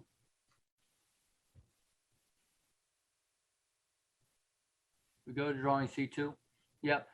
You see, you have the two drain fields there, but you have just on the east side of both drain inlets, you got a boatload of plants.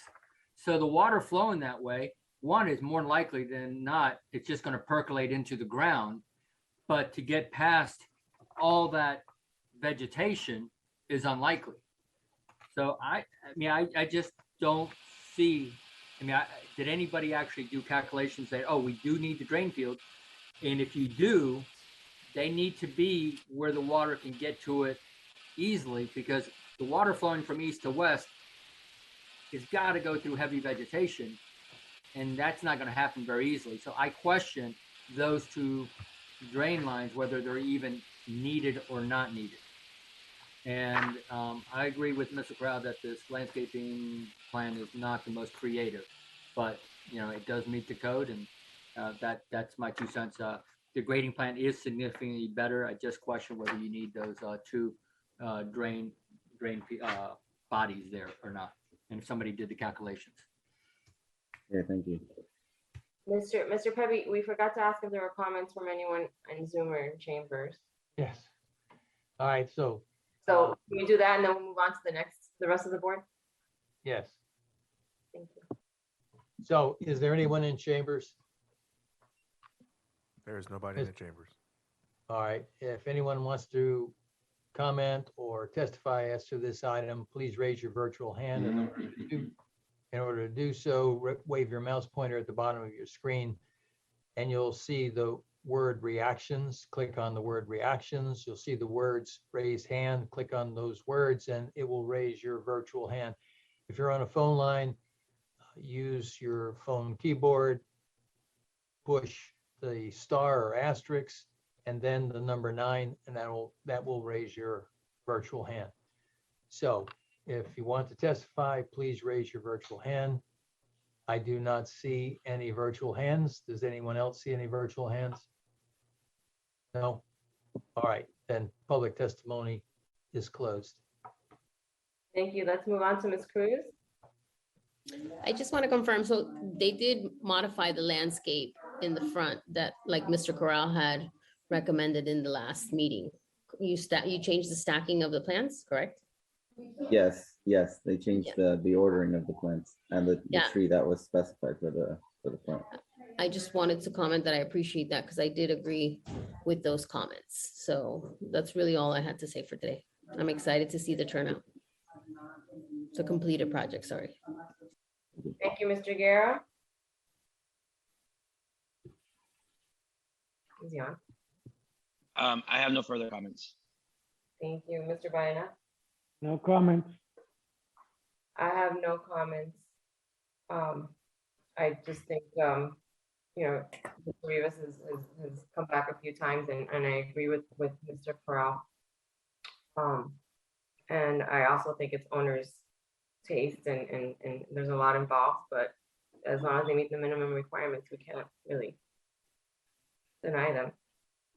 So I'll make a motion for approval with staff comments and board comments.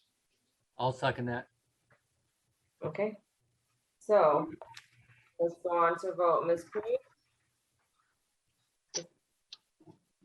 Did you say Cruz? Oh, sorry, I approve with comments. Mr. Baena? Approve. Mr. Corral? Approve. Mr. Suarez? Approve with comments, staff and board comments. What? Unmute themselves. I think it's. Continue, Mr. Guerra. Approve with board and staff comments. Mr. Guy is not back. I approve as well. So congratulations, Mr. Rivas. Thank you. Thank you. By the way, board members, if I may interject one more thing that I'd like to say to you all, and that is, if you think for 1 minute when Lena and Rebecca and Javier came to the board that I didn't check you out, you're dead wrong. I wanted her to know who I was dealing with. I wanted her to know what were your strengths? What have you done in the past? And the reason behind that is so that I can understand. I knew Daniel because Daniel's been here before. So I know Steve because he's a developer. I know Lena, you're a developer. You've also been involved in a lot of other things that I've read also on the internet. But it behooves us to understand who we are in terms of that strength. Javier is a good architect. I've also checked on him. Listen, that's our job, to be able to be prepared among all of us.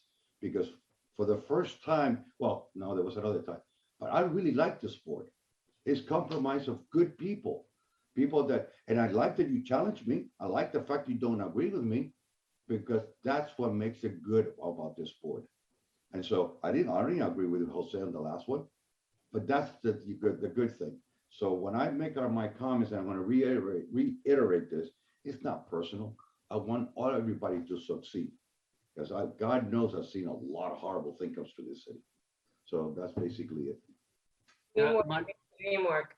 Yeah, Mariano, I want to add to that. I read a long time ago, there's a consulting company out of California that is phenomenal. One of the things they said is, depending on our background, we see things totally different. And so every project that they ever take on has people from a very diverse background, engineers, teachers, cops, and so forth, because we all see projects differently. And so it's so important that it's not just architects and engineers that review these plans, that it's the lay people, because they see the projects differently, and it's equally important. No, we learn from each other. That's the most important thing of all. Absolutely. We also have prior knowledge All and right. experiences as well. We have prior knowledge with situations and experiences that really allow us to comment and provide and share what we know. Okay, moving on to the last item. The applicant, Lourdes. ERPB, yes, ma'am. ERPB dash 2022-024, applicant David Nisho, property owner Javier Mendoza, location 6940 Southwest 63rd Court, request new construction. It's an existing two-story residence, and the request is a two-story an addition. It's the first time before the Environmental Review and Preservation Board. It is within the RS3 zoning. It has architectural by a Florida registered architect, and also the landscape. And here's where Mr. Martin comes in. The landscape by Mr. Martin. I'm sorry, I thought you were for the previous item, but you're not. Thank you for being patient. This is the fourth item today, and he's the landscape architect, I believe property owner, and also the architect is present. So this site within the RS3 zoning district is a nice irregular lot size at 23,160 square feet, which is way over the 10,000 requirement for an RS3. As far as the frontage is at 157.74 in width. The existing two-story, this is again an addition, two-story addition. Also, a complete remodeling of the existing will take place. The site will continue to function in the same, whether the pedestrian or vehicular, it'll continue in the same manner. As far as who is sharing or who will be sharing the screen with the site plan at this time, we can start off there. Would be fantastic, please. I just hate everybody to be listening to me and perhaps not have a visual of the actual project. I think it makes more sense to hear me along with the site plan on the screen. Thank you, whoever's sharing, but thank you. Those are obviously some of the materials. Here's if we can start by the survey and then move on to the site plan. But the irregular lot, it actually faces 3 streets. The front is on 63rd Court, and as you can see, the vehicular will continue to be the same with this existing paver driveway that crosses from 63rd over to 70th. That will remain. The existing two-story will remain. This irregular site also has a detached structure at the rear of the site. So 63rd is your front, 64th is your rear, and the expansion, you will see that it'll take place towards 64th Avenue, and there on the ground floor there will be a new garage, and obviously there will be a new driveway coming from 64th Avenue and accessing the new addition portion of the home. The site, as I mentioned, is 23,160, exceeding the RS3. That allows a 0.264, which equates to 3,000, which equates to 6,000 114. The proposed building coverage totals 3,434, way under the allowable, and that 3434 includes the detached. So we have an FAR allowable of 0.396, which equates to 9,171. The proposed is under with 5323. The first floor is 2783 plus the 645 of the existing guest house. That's the 3434 for the first floor. All included between first floor at 2788, second floor 1889, and the 645 of the detached structure that totals the 5,323 of FAR, which is way under the allowable 9,171. The impervious does not exceed the allowable would be 0.364, which equates to 8,430, and we're under 6,000 with 5,990. The elevations will include obviously the existing entrance, and you can see the addition is towards the rear with that new driveway portion, and of course the second floor. The top of the elevation to the top of the parapet is 24 feet 2 inches, and the allowable within the RS3 is 25. It underwent the Development Review Committee way back, I mean, because it goes back to May 11th, 2021. The planning and zoning comments, there was a few, and they were, for the most part, addressed. We now have elevations that are drawn to scale and illustrate the height from grade. Also, the grading plan has been revised.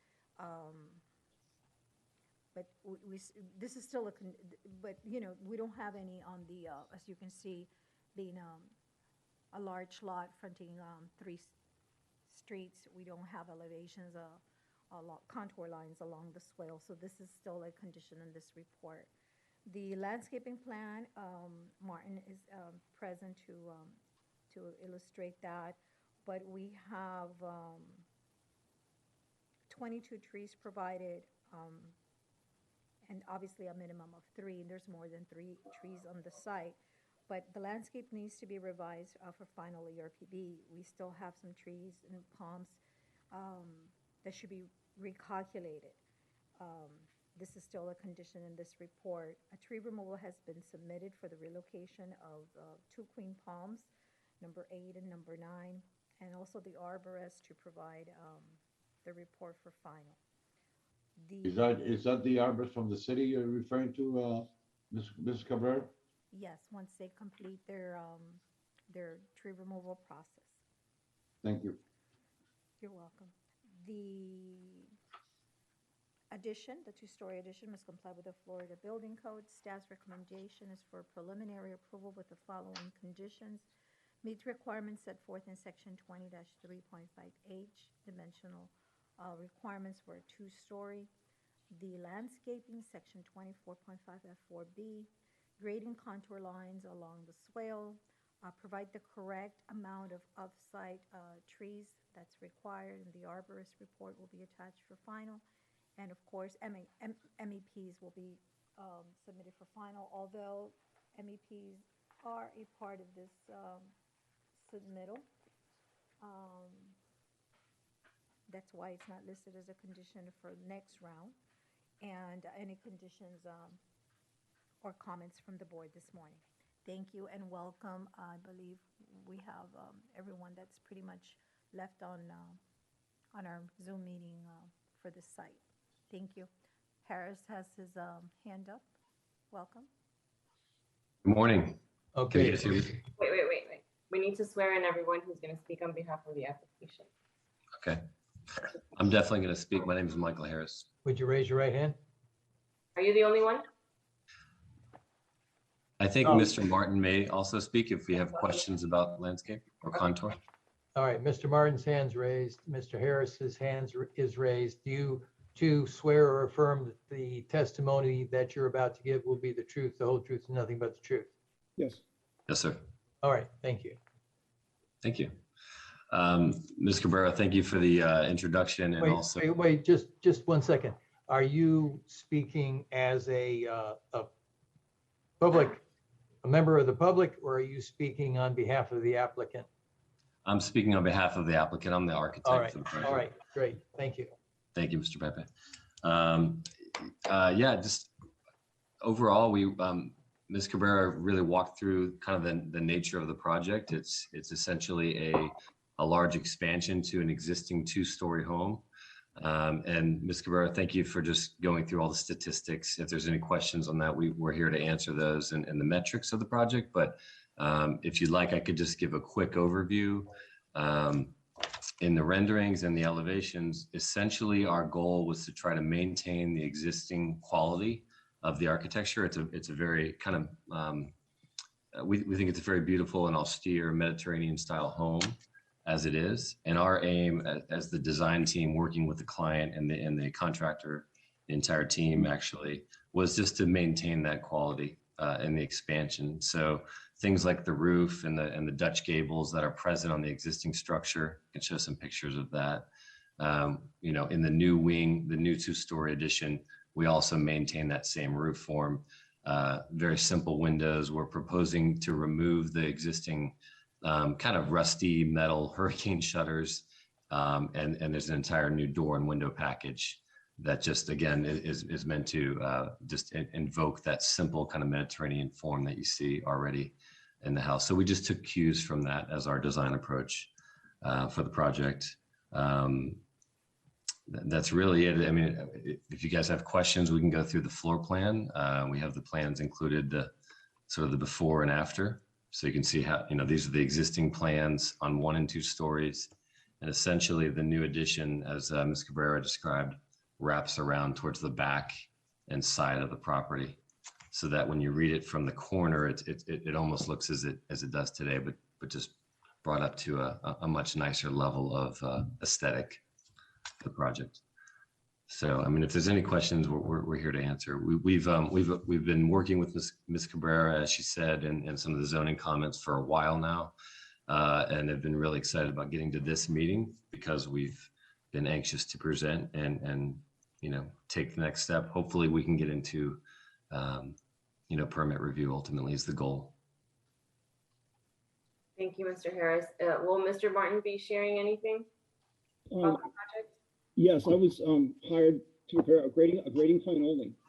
So I think there was a prior landscape architect / arborist involved with the tree and maybe a proposed landscape plan and any kind of tree removal permits required.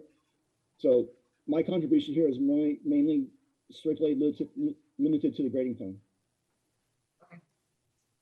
And then before the board starts, Lourdes, correct me if I'm wrong, but you had mentioned we're still waiting on the arborist report and they need to revise the landscaping plan. So at this point, those 2 items will be a condition, but our condition, I'm pretty sure will continue to be. So let's just keep that in mind. With that being said, Mr. Guerra, would you like to go first? Before that. Oh, that's right. We have to, sorry, public. Yep, sorry. Okay, is anyone in chambers? There's nobody in the chambers. All right, if anyone wants to speak to this item or testify to it, please raise your virtual hand. In order to do that, wave your mouse pointer at the bottom of your Zoom screen. You'll see the words or the word reactions. Click on the word reactions. You'll see the words raise hand. Click on those words and your hand will be raised. If you're using a phone, then push the star or the asterisk on the phone keyboard and then the number 9, and that will raise your virtual hand. The only virtual hand that I see appears to be Mr. Martin. All right. Through the chair, Vice Chair, if I may. Lena, Sierra. Yes. There is a landscaping plan submitted. Actually, there's a whole complete set. All I meant to say by the arborist report was that if that's complete, that will be submitted for final. But remember, the tree removal actual process and permit of that is indeed separate. The only thing we always want to make sure in a tree removal is that the mitigation is, met and so forth. But they do have a landscaping, it's sheet L1 in this package. They do have a landscape plan and a grading, which Martin is, said he'd speak on behalf of that. And then the architect, which you've all met, Mr. Harris, is present. I don't believe you were the original architect when I first started working on this, though. I don't remember, Well, but I've been with the team for over a year now Since on the this beginning? project, Ms. Cabrera. Yep. since the beginning, okay. All right, great. Right, thank you for clarifying, Lourdes. Mr. Guerrero, do you have any comments? Okay, so looking at the plan, I can't understand it well. Is this a sewer or septic scenario? Septic tank with drain field. Okay, I figured as much, being the age of the house. And then where is it located? I don't see it on this plan, on the site plan. It's on, we have a lot of drawings. Sorry, Mr. Gordon. Let me open. We were told to submit the full engineering as well. So we do have a plumbing site plan. And I believe that there was a previous permit just for the fence portion of this project that's already gone through. And I'm thinking that that's when the septic tank was submitted officially. So it may not be in this set. It might be in this set. It is in this set. It's on the right side. It says proposed drainage, if that's correct. Okay. I mean, I'm trying to find the sheet. It is on one of the sheets. Okay. Okay, and while you're looking for that, do we know of any other abandoned septic tanks on being this a large property from in the past?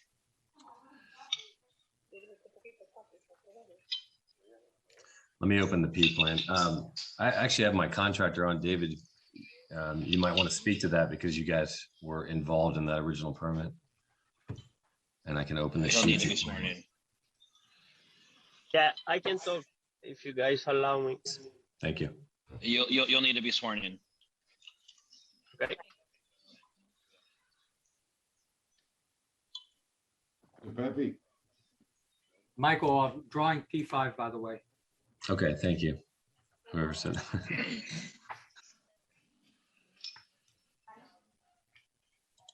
Yes, there we go.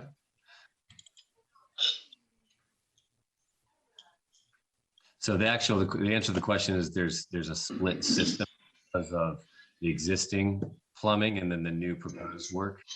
And because of site constraints with the driveway, you obviously can't put septic drain fields under the driveway. What you see on the screen is the split approach. It's 2 tanks and 2 different fields. I don't know if that answers your question, Mr. Guerra. So yes, thank you. I appreciate this. I had not seen this drawing. And I guess the other question is do we know of any other abandoned septic tanks throughout the property? And I'll leave it to Mr. Corral, but how does this all correlate with the landscaping, both for the proposed new tanks and any other abandoned tanks on the property? It's just something we come across on a lot of these large properties. We come across abandoned old septic tanks. Understood. I think the abandoned septic tank was where it's essentially where on the right side of the drawing, and you guys help me if I'm wrong. We don't have a plumbing engineer here that worked with the septic company, but I believe they excavated it and expanded in that same footprint with more chambers. So it's essentially in this area. It just got bigger and more and current because it was the original, I believe, the original septic tank from the 1950s or 60s. Has the plumber considered, because you have trees kind of close by and those roots will look for that water, maybe doing some type of separation wall so the roots do not jeopardize your septic tank, or go more towards the right and away from the trees, more towards the existing fence, towards the east? Yeah, I totally understand the comment, David. I believe Well, David has to be sworn in by Mr. Pepe. Yeah. Oh, I don't see. Mr. Pepe, is he there? Well, he was sitting there a second ago and he got up. Maybe he went to the boys' room. Are we allowed to swear him in, staff? Does anyone? Yeah, you can swear him in. Okay, no, yes, no. Yeah. Somebody, yeah, as long as he gets sworn in. There we go, Mr. Pepe's back. Sorry. We need you to swear in David Nico. Oh, we have somebody else? Yes, Okay, where is he? he's with the. I'm here. Right there. Oh, okay.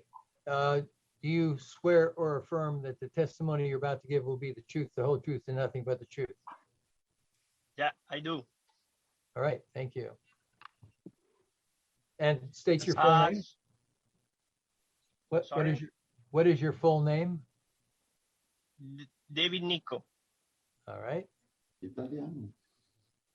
You guys, Yeah. I'll just introduce David. I'll introduce David. David Nikos is kind of our main lead point person on the project. He's with Cutting Edge Innovative, the general contractor, and has been working closely with the board and Ms. Cabrera throughout the duration of our submittal process. So the question was about the existing septic tank and the relationship to the root systems of adjacent trees, David. And I think a lot of this we've already gone through, I believe, if I'm not mistaken. Yeah, correct. So the old septic tank was where the proposed garage is. So we have to move it further the front of the property, still looking from the front of the property on the left side.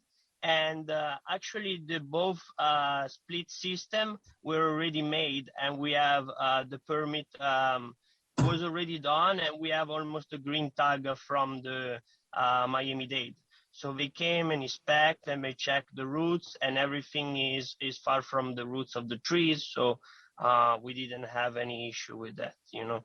So the system were already done and predisposed for the new addition, basically. And again, the reason that was done originally is because the driveway and wall work was already submitted to the city of South Miami for permit. And so that all that site work in the front was coordinated at that time. This project, or this phase of the project I sell, is more about the expansion and the new, the new components. Correct.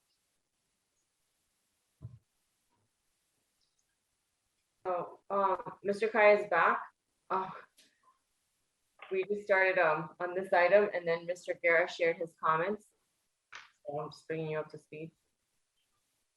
I heard Mr. Guerra. Oh, okay, I wasn't sure.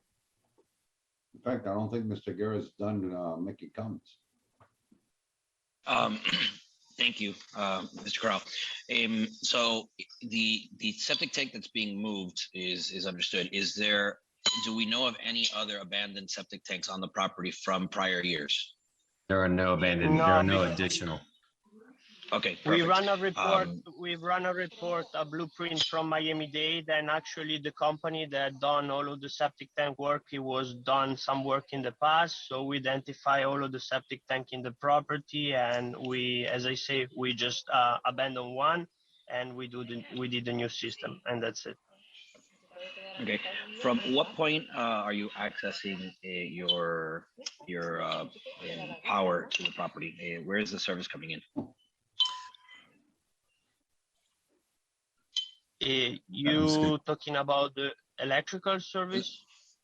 Yeah. Yes. As of right now, is on the right side of the property. Well, it's coming in correct. Remember that, and we discussed this with the client, that we wanted to route everything to essentially the back and create a utility area in the back. So that's why the new meter combos are happening on the rear of the property along 64th. And this is an electrical. It's a floor plan. I wish it would be an electrical site plan, but it does show the new locations for point of service. We did that because we wanted to take that off the front. It's not as aesthetically pleasing, so we wanted to locate or co-locate all of the building utilities to one kind of utilitarian location in the back. And it's all going underground, correct? Yes, sir. Okay, very so good. That'll all happen with foundation. Ideally, if it's possible, yes. that we need to check it out. What do you mean, Mr. Nico? I don't remember because I was talking to the FPL. I don't remember if they allow us to do it on the ground, or we still need to do an aerial in that site on the 64. So We're currently showing it here, and I guess maybe one of the comments, if we can incorporate that, and sort of solidify that at final submission. But right now, the current design, the engineering is proposing as such. Sorry, Mr. Guerrero. Okay, thank you. I'll refrain from the rest of my comments till later. Thank you.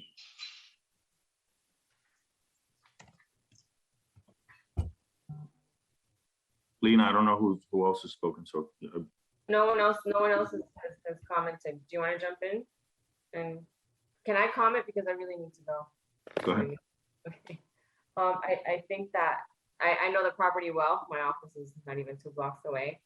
I like the design. I'm not loving the garage door, but that's minimal, and they meet the requirements and they have a garage door. There's not much I can do other than suggest a different style of garage door. The other thing was that no, that's about it. I have no further comments. I'll leave the grading, the landscaping to the experts. Thank you. I have a few comments. Go ahead, Mr. Pan. Michael, thank you for your presentation. I have to tell you that my wife loves this house as it is right now. We're only a few blocks away and we walk by there every day, so no pressure there. I know you guys are gonna double up on the size. So, I'm sure that she's gonna be very surprised seeing this, coming up bigger. And so I appreciate the renderings. They do very well, in terms of comparison with just the flat elevation. So thank you for that. The back of the house is a very heavy canopy. So I would suggest that in your renderings, you reflect that as well, because it does show a little bit less than, than what it actually is.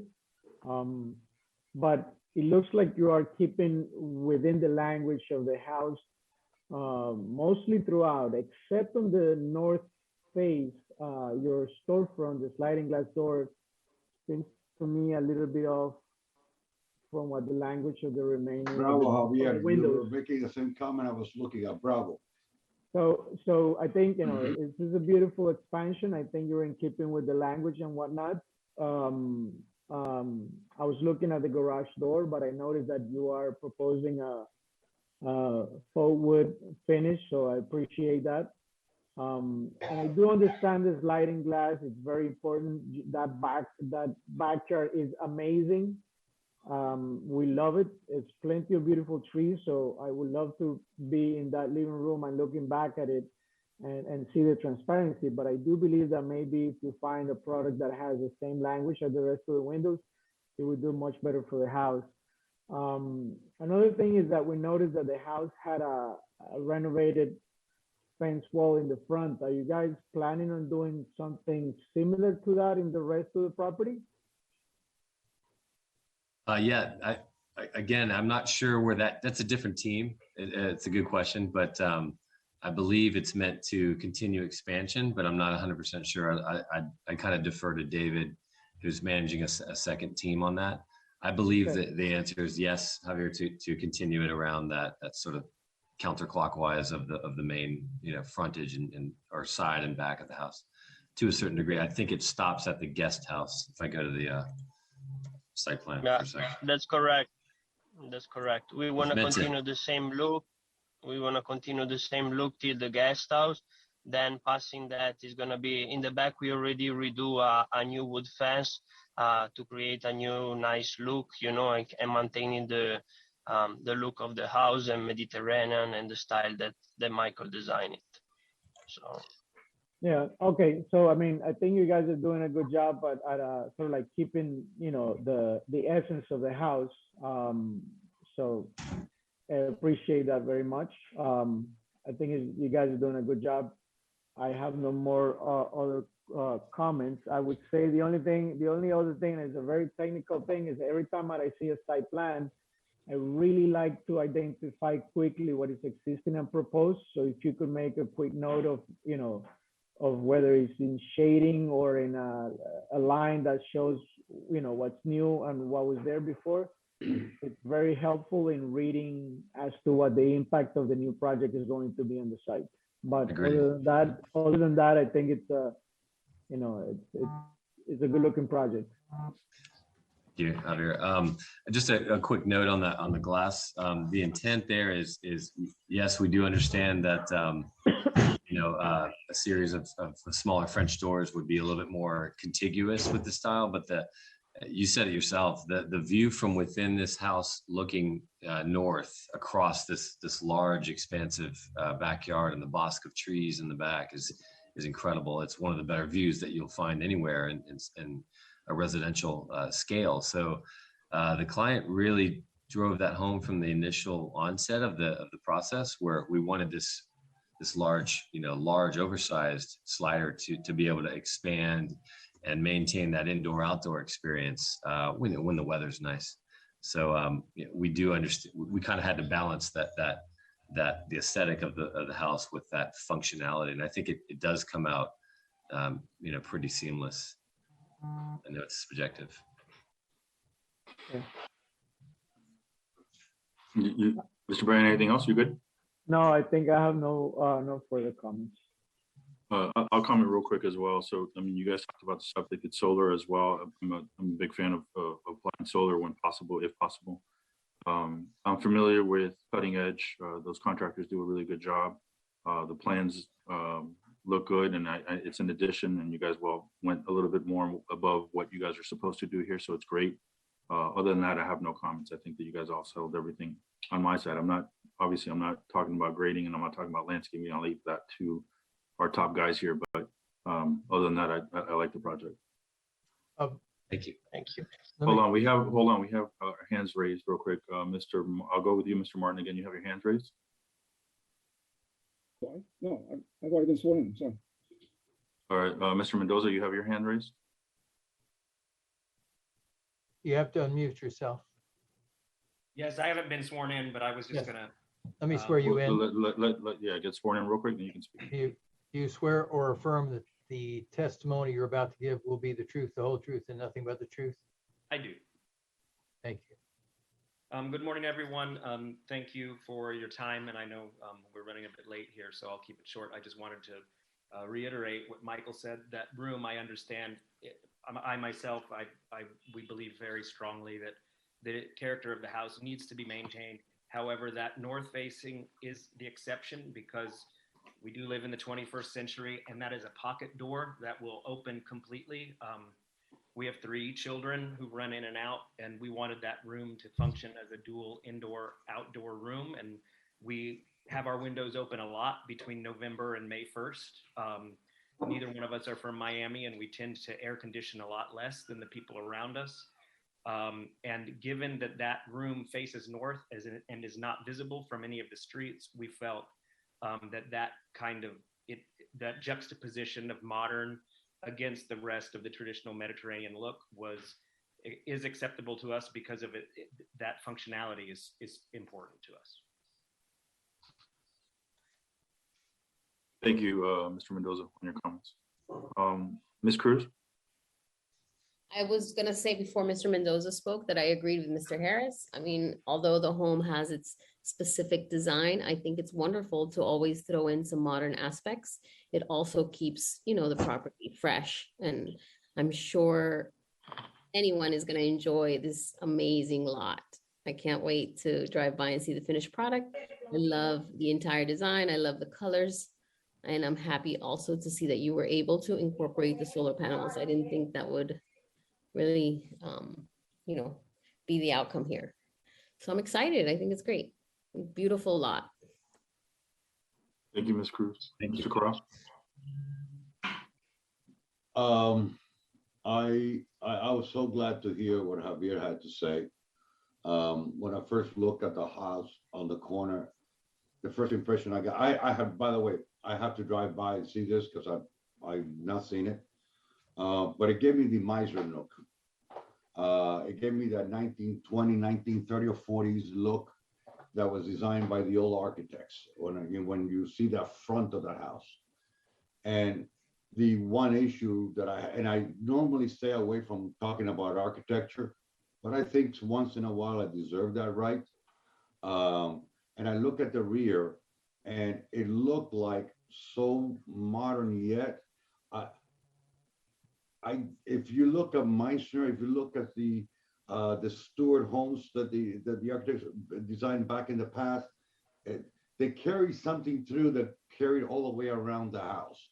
I don't know how to explain it, but I think Javier can probably back me up on certain things. Like, I like the fact he talked about the windows. And when you look at the texture of the house, I don't know if that's some kind of a stucco that can be duplicated. Again, not been there, not touched it, not seen it. You guys have. So this is what I see from that perspective. I love the design. Don't get me wrong, Mr. Harris. I just feel that there should be that little bit of touch of the, I guess, the 40s or 50s. I don't know. Maybe I don't know if I'm explaining myself and you guys can understand the essence of what I'm trying to say here from that perspective. Because the fact that the stairs are rounded, the fact that the simple door that you come in, it's a great looking house. It really is from that perspective. So, having said that, and then you guys can just kill me later. I am concerned about the existing trees. Javier, you know I respect you as an architect. That's why I wanted to hear you, So bear with me, okay? One of the things that I am concerned, which was brought up, was about those root system and the drain fields. One of the things I like to see here, based on the size of the trees, is to show the root zone on each of the sides of the trunk so that you can get a feel. And I think Herbert would understand this because I first see that a guy by the name of Jose Manuel Alvarez was the original landscape architect. And now we have Jennifer Ponsville. Is that correct? Who's the landscape architect of record? Jenny Rogers of Curtis. Yeah. Oh, Jenny Rogers. Okay, I know who she is. No problem. She's great. Yes, I know. Trust me that I know. So from that perspective, I would like for them to make sure that those root system will be preserved, and if they are going to be cut, how much are they going to be removed? As far as a preliminary landscape, it's acceptable. The way she proposed it is not a complete planting plan. It is a very preliminary plan. And finally, somebody was wise enough to understand you don't have to bring a complete detailed landscape plan as preliminary. You have to bring in an idea of what you want to present as part of the preliminary, because what happens if we tell you, Mr. Harris, we don't like your house, we will need for you to change it. That affects the landscape. But we're so used to receiving complete landscape plan at preliminary that I will always accept a preliminary landscape plan conceptually, if you want to call it that, but as long as you meet and you put the numbers that is required by code. So the selection of the material is fine. However, she does not show those drain fields. And the minute she shows that on those drain field, you're going to see that trees are going to get affected. And that's the fallacy of this, a time with preliminary plans. You have to coordinate that. So please, Mr. Harris, I mentioned that before on the other meetings or the other applicants. Coordination, please, from that perspective. And if you're working with your contractor now, what a blessing, because you don't have to worry about bidding on it. You got your contractor, he can help you out or where you can save money, where can you add the details if required? So that's beautiful. Okay. Thank you, Mr. Corral. No, we agree. It's been a great team from the onset, including with Jenny and Martin as well. So thank you for that.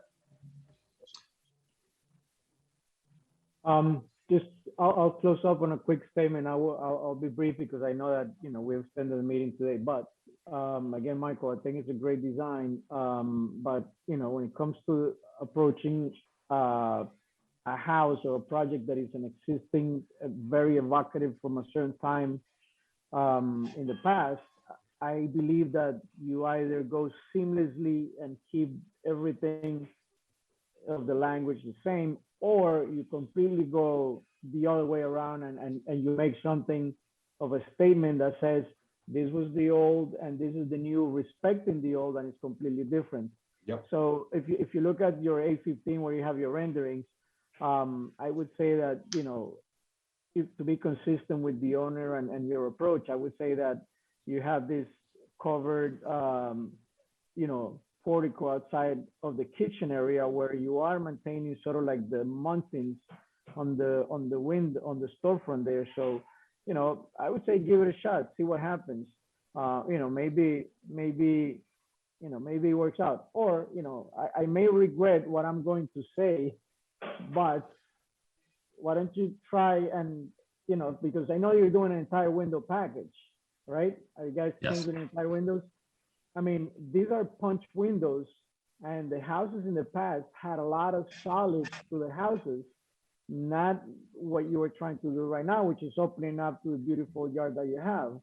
So in those regards, why don't you get rid of the mountains in the entire project and see what it looks like? Again, I don't know what that would look like, but I would just give it a shot and test it and see if you find consistency in that. And that's it. I'll just be quiet now. Okay. Thank you. Yeah. Michael. I think yes. Yeah, I was gonna say, overall, I really like your project and what you've done and the respect on it and all the board comments. In this case, I'm glad you did have the number of photographs you had, because in this case, I think the photographs are much nicer than the renderings. I think it's a lot warmer, and I like what you've done. I would consider doing separate garage doors for the cars. I think it goes more with this style house. Plus, if the garage door breaks, you have the other one. So it's something that I think for this style house is something you consider versus one very large garage door. I agree with Mr. Corral, is definitely look at the closeness of your trees and the roots to the drain field, because they're not going to want to have that type of problem in the future. So you may want to have some type of barrier because you're getting close, or look at that. Even though you don't, because you're limited on where you're working, you have a lot of existing grades. I personally like keeping water away from walls, perimeter walls, and it looks like in some of the areas you have some low grades up against the perimeter wall, like on the east side. You're going to have the heavy equipment out there. It may behoove you to get the water moving away from the wall so it never undermines that. And then also is, you have the driveway on the south, southeast quadrant, and there's no direct access to the backyard. There's a block wall there. Owner may want to consider maybe putting some type of gate on the right side. Oh.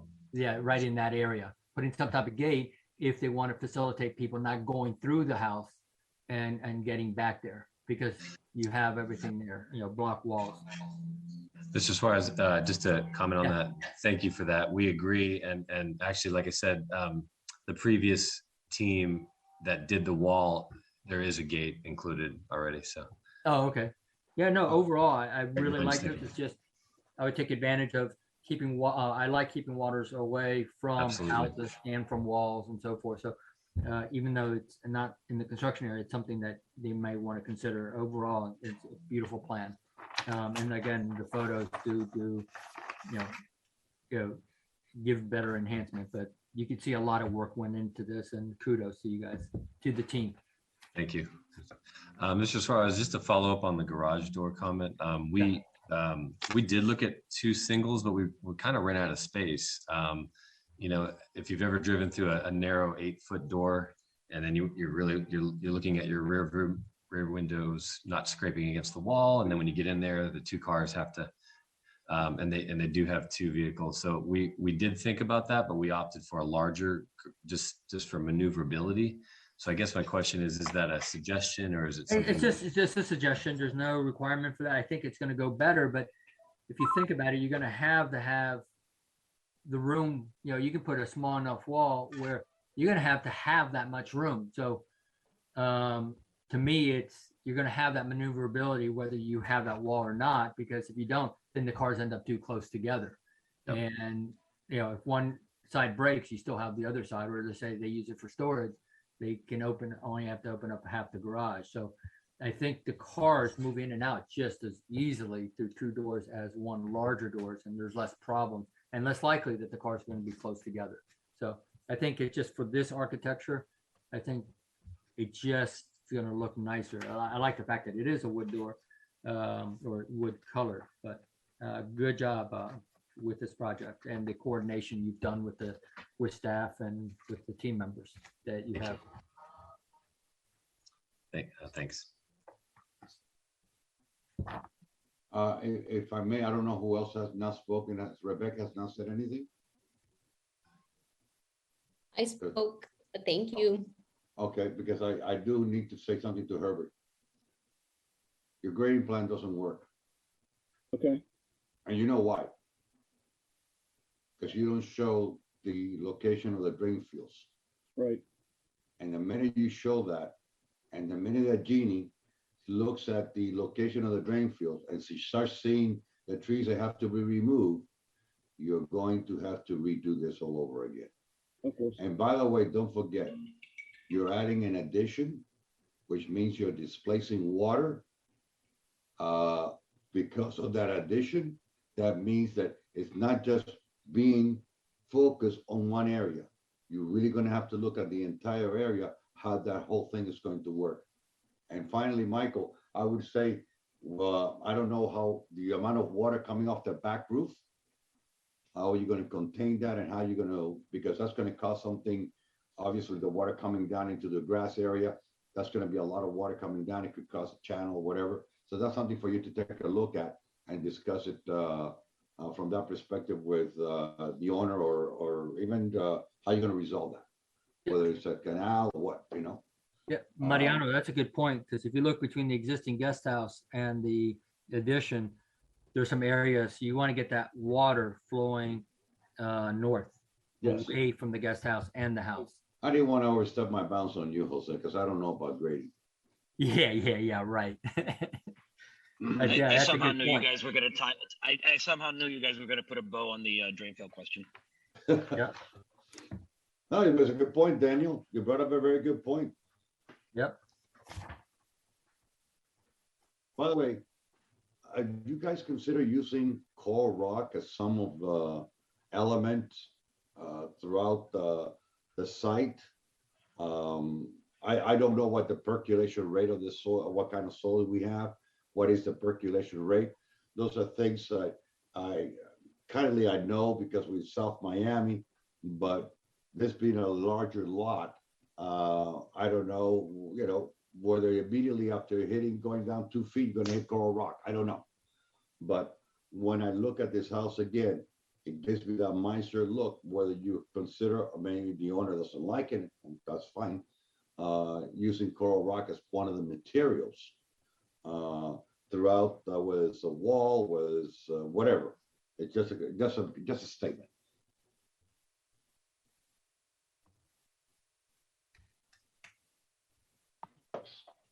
Okay, do it.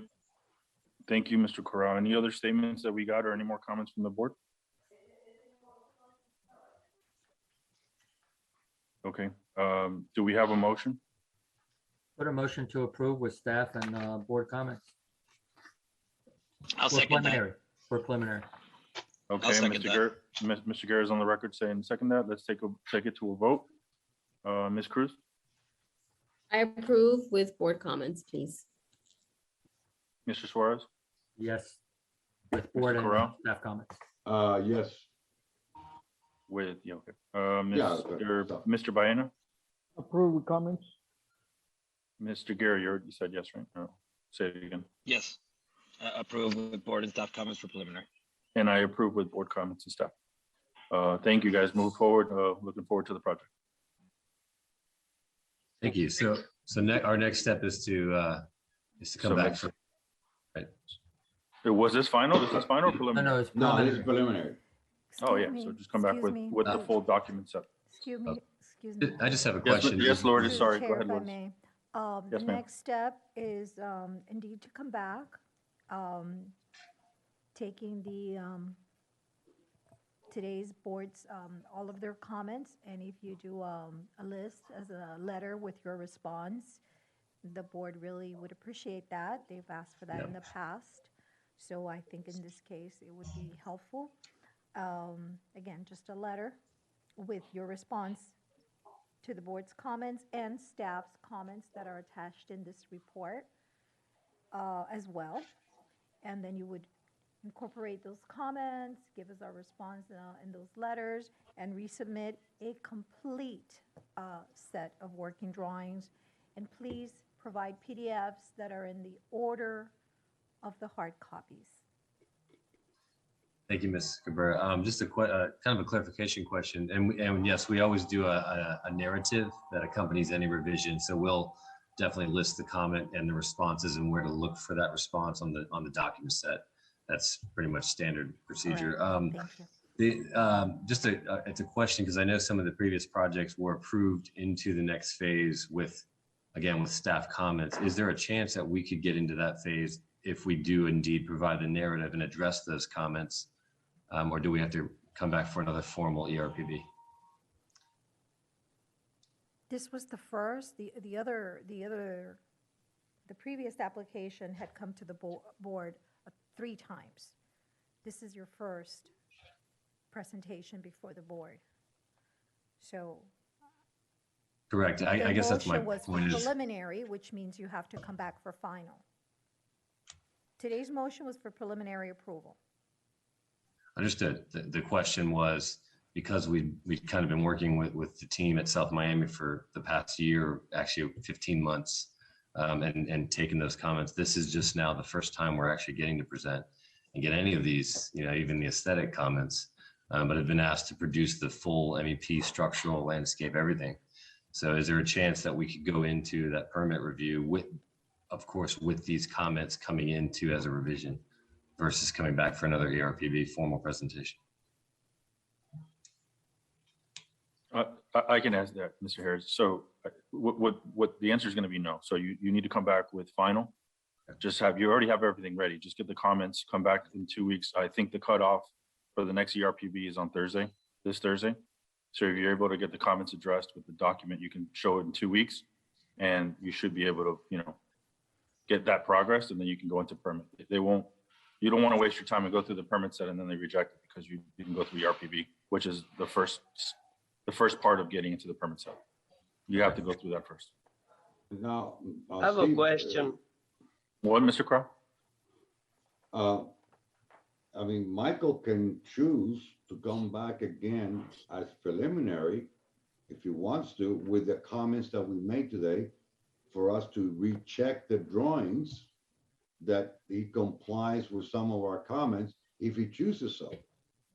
To come back for preliminary? He could come back. No, I think what Mr. But that's up to him. Correct me if I'm wrong. You want to go. You want to get. No, into I permit. hear you, Steve. But again, once it goes into final, there could be comments that we will find that he may have to make a lot of changes. So again, sometimes I wonder why on large houses or something to that effect that is very critical, unless you're very specific and you're able to do it, great. But he's welcome to come as many times as he wants, as far as I'm concerned. I don't know. And by the way, Mr. Harris, I wanted to correct you on something. For preliminary, you didn't have to have MEP instruction. Exactly. So We were- no, hold on, Mr. Harris. Maybe someone Maybe someone said you didn't, but it's on the website and it's all there. Like I know for sure, like you didn't have to, but Excuse me. you know, I'll Mr. leave it at Valle. that. Yes, Mr. Miss. Valle. Okay. Go ahead. Floor is- First, today's motion, so that we're all on the same page. Today's motion was preliminary approval with comments. Motion was by Mr. Suarez. It was seconded by Mr. Guerra. So that was for preliminary. Michael Harris, the architect of record, is asking if they can submit for permitting, although they don't have final. Isn't that correct? Wasn't that It was a the question. Yeah, it was a question to understand the Right. process better So because it- we'd been right. So doing it the for 15 months. answer, can you submit to permit? No. You need final approval.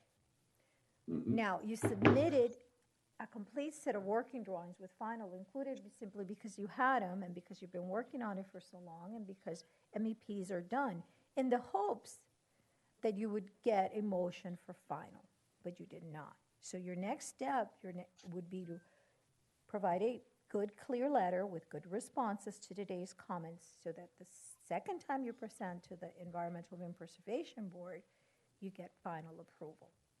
Ms. Cabrera, I just respectfully disagree. We've been in a lot of communication over the past 15 months when we first submitted Right. in May of last year. And we were told that we needed a full MEP structural set of Right, because it's permit not set of required. documents. It's not required that it's not in the code that you come twice before the board. But this Well, that is your contradicts what first. we were just told. You- We were just told that we. And also one question, why do they open a permit application and the plans has been reviewed before even get to the ERPB? So Okay. we already have comments on the MEP plans in the website. And right now you tell us that before Mr. the ERPB needs to approve it to get to the next phase. Because this is an So existing it's kind of home. confused. This is an existing home, and you started permitting perhaps some things that did not have to come before the Environmental and Preservation Board.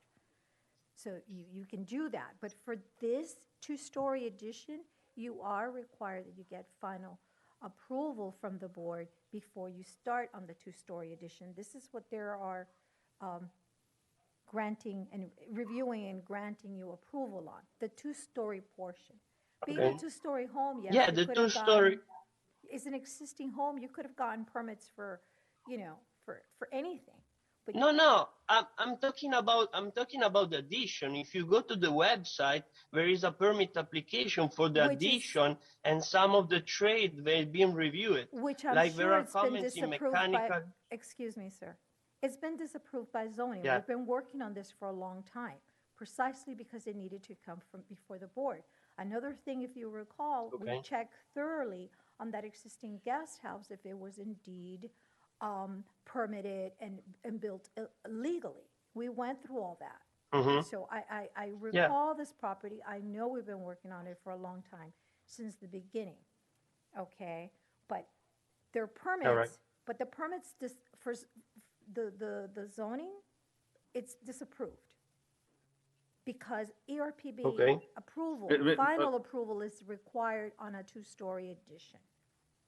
Yeah, so let me cut in here. I'm sorry, Mr. Cabrera. And yes, Mr. I forgot that there is a permit, but it's disapproved. Yeah, so yeah, okay, Mr. Nico, Mr. Harris, look, I've been through that process myself where I submitted permits and I didn't know I had to get ERPB. This is a while back when I did my addition. It happens, but Okay. you still got to follow the process. So you're almost there. Go ahead and take the notes back. Go and finish the system. If you got lucky enough that you're already getting reviews and you already know what's going to happen on your permit set, but we have to go through the process. Let's finish this one off and then you go off onto the next one. You guys can take that offline Now- with Ms. Cabrera. That's perfect. We're gonna do it and we comply with that. And I thank you that you guys guiding a little bit because we were a little bit confused about that.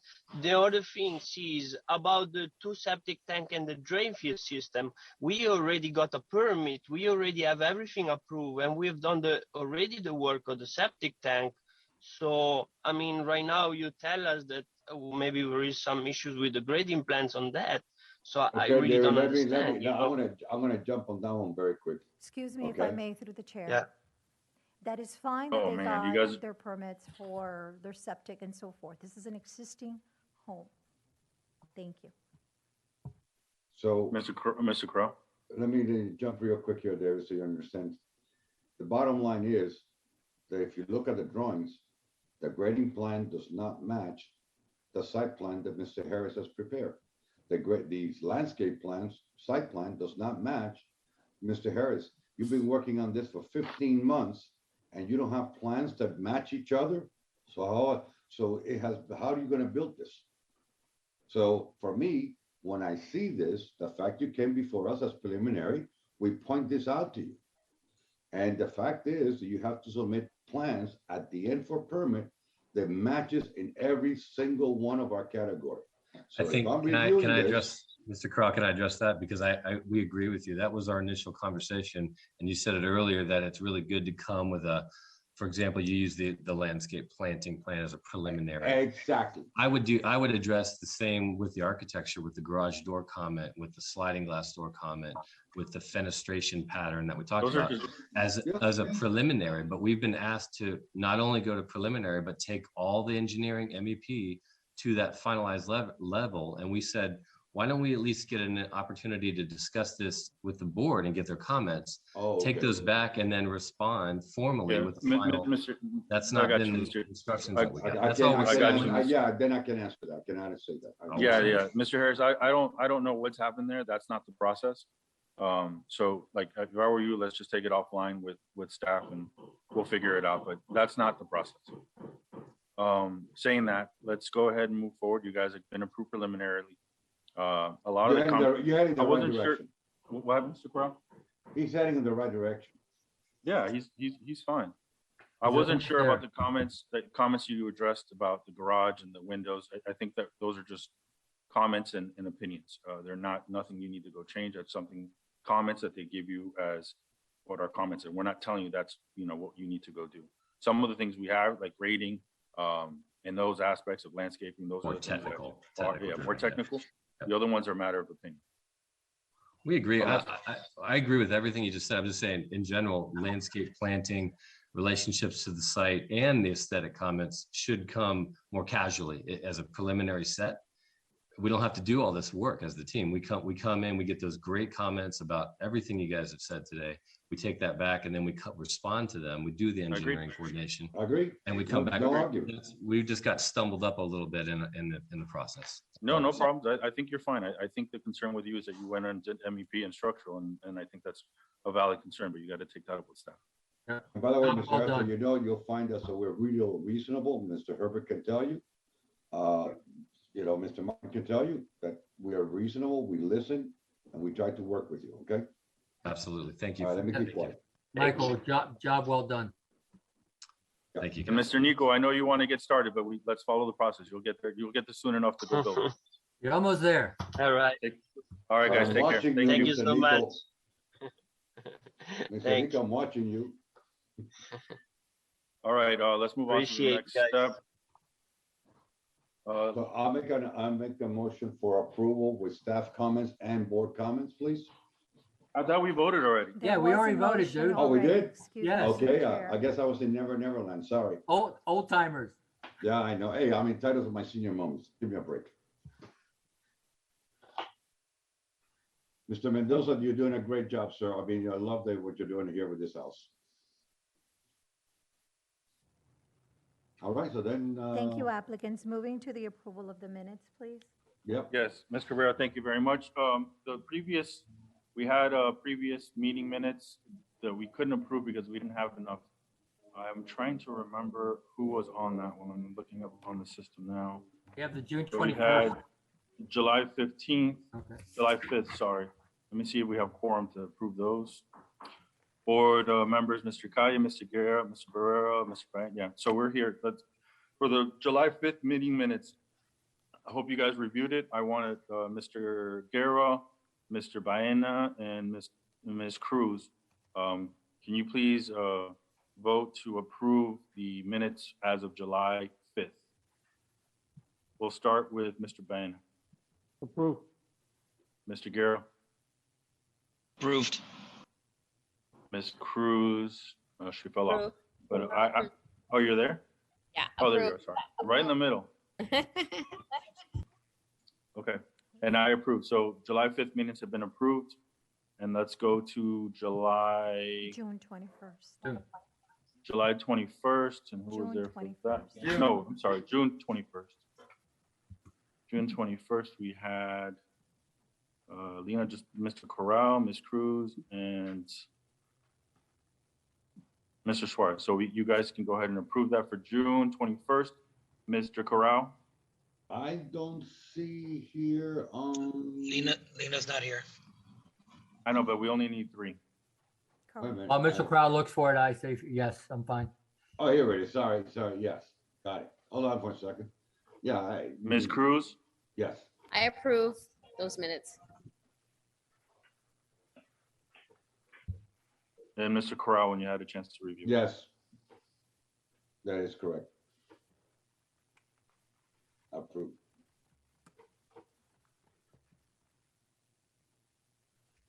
We're It good. was a busy day for me. I'm sorry, I tried to 5 things at one time, so I apologize for that.